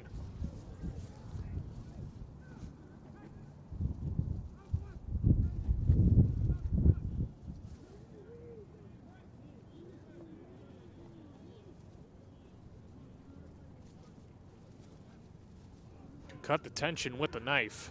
This has been a fun one so far. Here's the pitch. That's outside. And the count, 3-1.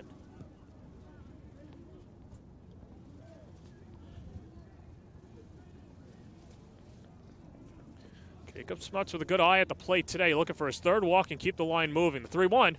Outside, ball 4, and the bases are loaded.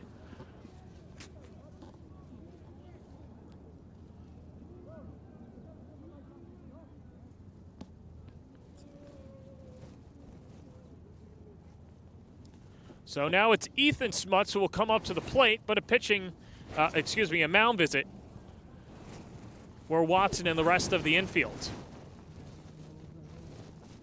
You have to imagine it's pretty simple for the Terriers. You've got to force at every base. Ball hit in front of you, go the easiest way. Let's see if you can get that force out. You don't want to leave anything up to a tag, because if that third base runner scores, Caniglio ahead of the tag, then we're tied.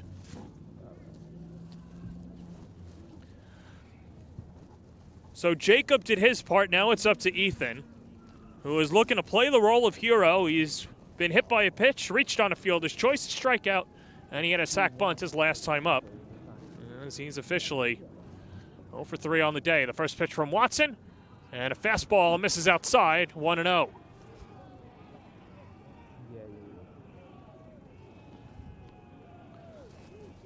Both these dugouts lively, not a seat to be had. Or to be sat in, everybody's at the top of them. 1-0. That's low, 2-0.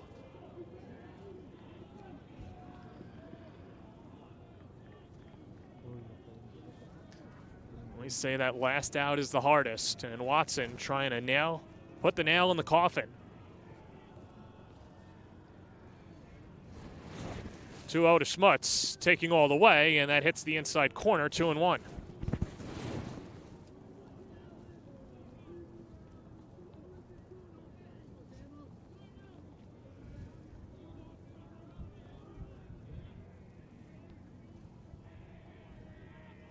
Watson, the high set, and the pitch. That's down and away. It's 3-1.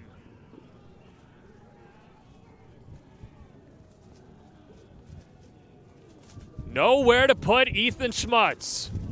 Base is full of Cougars. A 2-1 lead for the Terriers, and a 3-1 count upcoming. Here's the pitch. Chopped right back in front of the plate. Valoris up with that, fires to first in time, and the Terriers win it. Alan Watson comes off of first base and gets the 2-out save as the Terriers come from behind. Derek Tisco with the game-winning 2 RBI single as the Terriers knock off SJB 2-1. A gutsy victory for the defending New York City champions as they pick up the road victory and knock off St. John the Baptist. What a play to end it. We'll step aside. When we come back, we'll speak to our player of the game and wrap it all up on the Varsity Media Sports Network.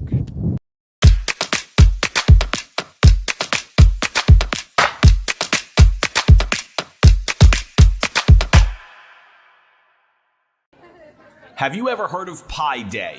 Pi Day is celebrated every year on the 14th of March. Around the world, pi is used to represent a mathematical constant, the ratio of a circle's circumference to its diameter.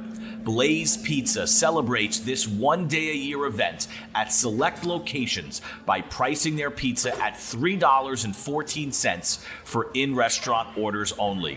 This video is from our local Fresh Meadows Blaze right down the street from St. Francis Prep. The Pi Day line stretched for over 3 hours all day and into the evening, with people waiting to get their taste buds on $3.14 personal pies. What a deal! I also heard the line was pretty fun, great energy, great Queens crowd, and just a fantastic spot for a local pizza made just the way you want it every single time. Hey sports fans, did you know Varsity Media live stream broadcasts get viewed by college coaches nationwide? Through our announcers' storytelling and insight on your athletes, we can help your players get an edge on college recruiting. Find out how by reaching out to Varsity Media today, 516-403-2050, or email ben@varsitymedia.net. Did you just have the best athletic year of your life, and now you want to show it off to college coaches? Well, let Varsity Media help you. Varsity Media's college recruiting videos show off your unique skills to help you land a spot on the team of your dream school. We'll provide music, spot shadow effects, and a link to send to your next coach. Contact us today for more information. Don't rely on word of mouth or cold emails. Let Varsity Media help you take your game to the next level. When it comes to advertising, are you hitting the right audience? Why waste your time with television or a free print publication that's given out at a local deli? Varsity Media has your back. With a following of over 50,000 and a local demographic ranging between the ages of 18 and 54 years old, it's time to get that return on investment. Plus, here's the best part. Your ad lives forever on our YouTube page. And with a large on-demand audience, it's a grand slam to advertise with Varsity Media. Varsity Media offers live streaming services for any sport. With human beings behind the camera, you can expect the proper coverage angles during each game. We offer customizable options such as live scoreboard, multiple cameras, instant replay, graphics, and even announcers. Find out how you can save $100 off a live stream package with Varsity Media by calling 516-403-2050 or email ben@varsitymedia.net. High school sports fans, are you following Varsity Media on our YouTube channel?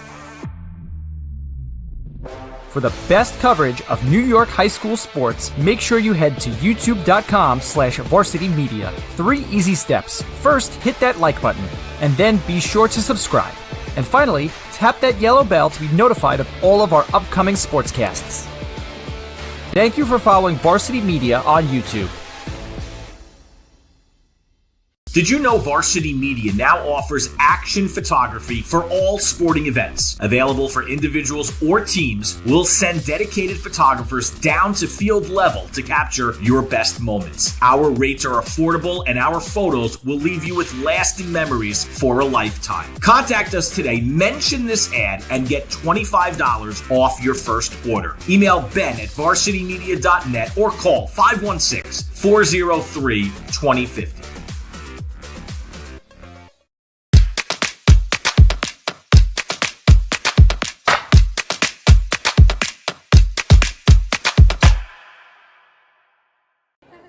Have you ever heard of Pi Day? Pi Day is celebrated every year on the 14th of March. Around the world, pi is used to represent a mathematical constant, the ratio of a circle's circumference to its diameter. Blaze Pizza celebrates this one-day-a-year event at select locations by pricing their pizza at $3.14 for in-restaurant orders only. This video is from our local Fresh Meadows Blaze right down the street from St. Francis Prep.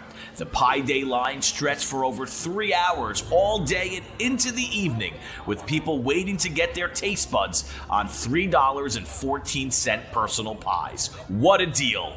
I also heard the line was pretty fun, great energy, great Queens crowd, and just a fantastic spot for a local pizza made just the way you want it every single time. Hey sports fans, did you know Varsity Media live stream broadcasts get viewed by college coaches nationwide? Through our announcers' storytelling and insight on your athletes, we can help your players get an edge on college recruiting. Find out how by reaching out to Varsity Media today, 516-403-2050, or email ben@varsitymedia.net. Did you just have the best athletic year of your life, and now you want to show it off to college coaches? Well, let Varsity Media help you.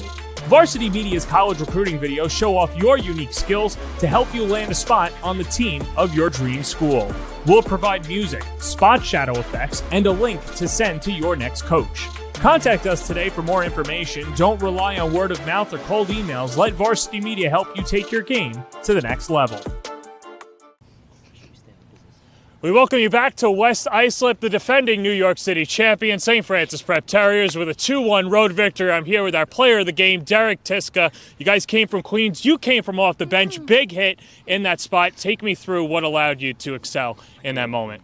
Just looking for a strike. I capitalized on the pitch. My voice is a little shot because I was screaming. You know, I know that this is a very emotional team and obviously a big win for you guys too, but what does it say about just this team as a whole that you guys were able to pull it out so late in the game? You know, when we come together, we are dangerous. That's all I'm going to say. And, you know, it's not just that, too. Obviously, you've got the big hit. What can you say about Capiello Watson out of the pen today? Man, Capiello came in the third, bases loaded, no one out. He shut him down, no earned runs. And Watson, a huge spot, 3 balls, bases loaded in the end of the game. He got a ground ball to end it. I know that it's only the second win, which you guys are hoping of many, but how can you take this win and kind of snowball it and get you guys going? Man, it's huge. After this game, I feel like we're going to go on a winning streak here. All right, so Tiska's saying that right now. He's guaranteeing a winning streak. One other guarantee as well. This is the Blaze Pizza post-game show. So thanks to your game-winning RBI, 2 RBI single, you just win a free pie for the team. And guys, show that off right there as well. Locations in Fresh Meadows as well. The guys are excited for Blaze Pizza. And that'll do it over here as well. So, guys, happy eating on the way home. Use that for Blaze Pizza, and that'll get it all done. St. Francis Prep wins it on the road.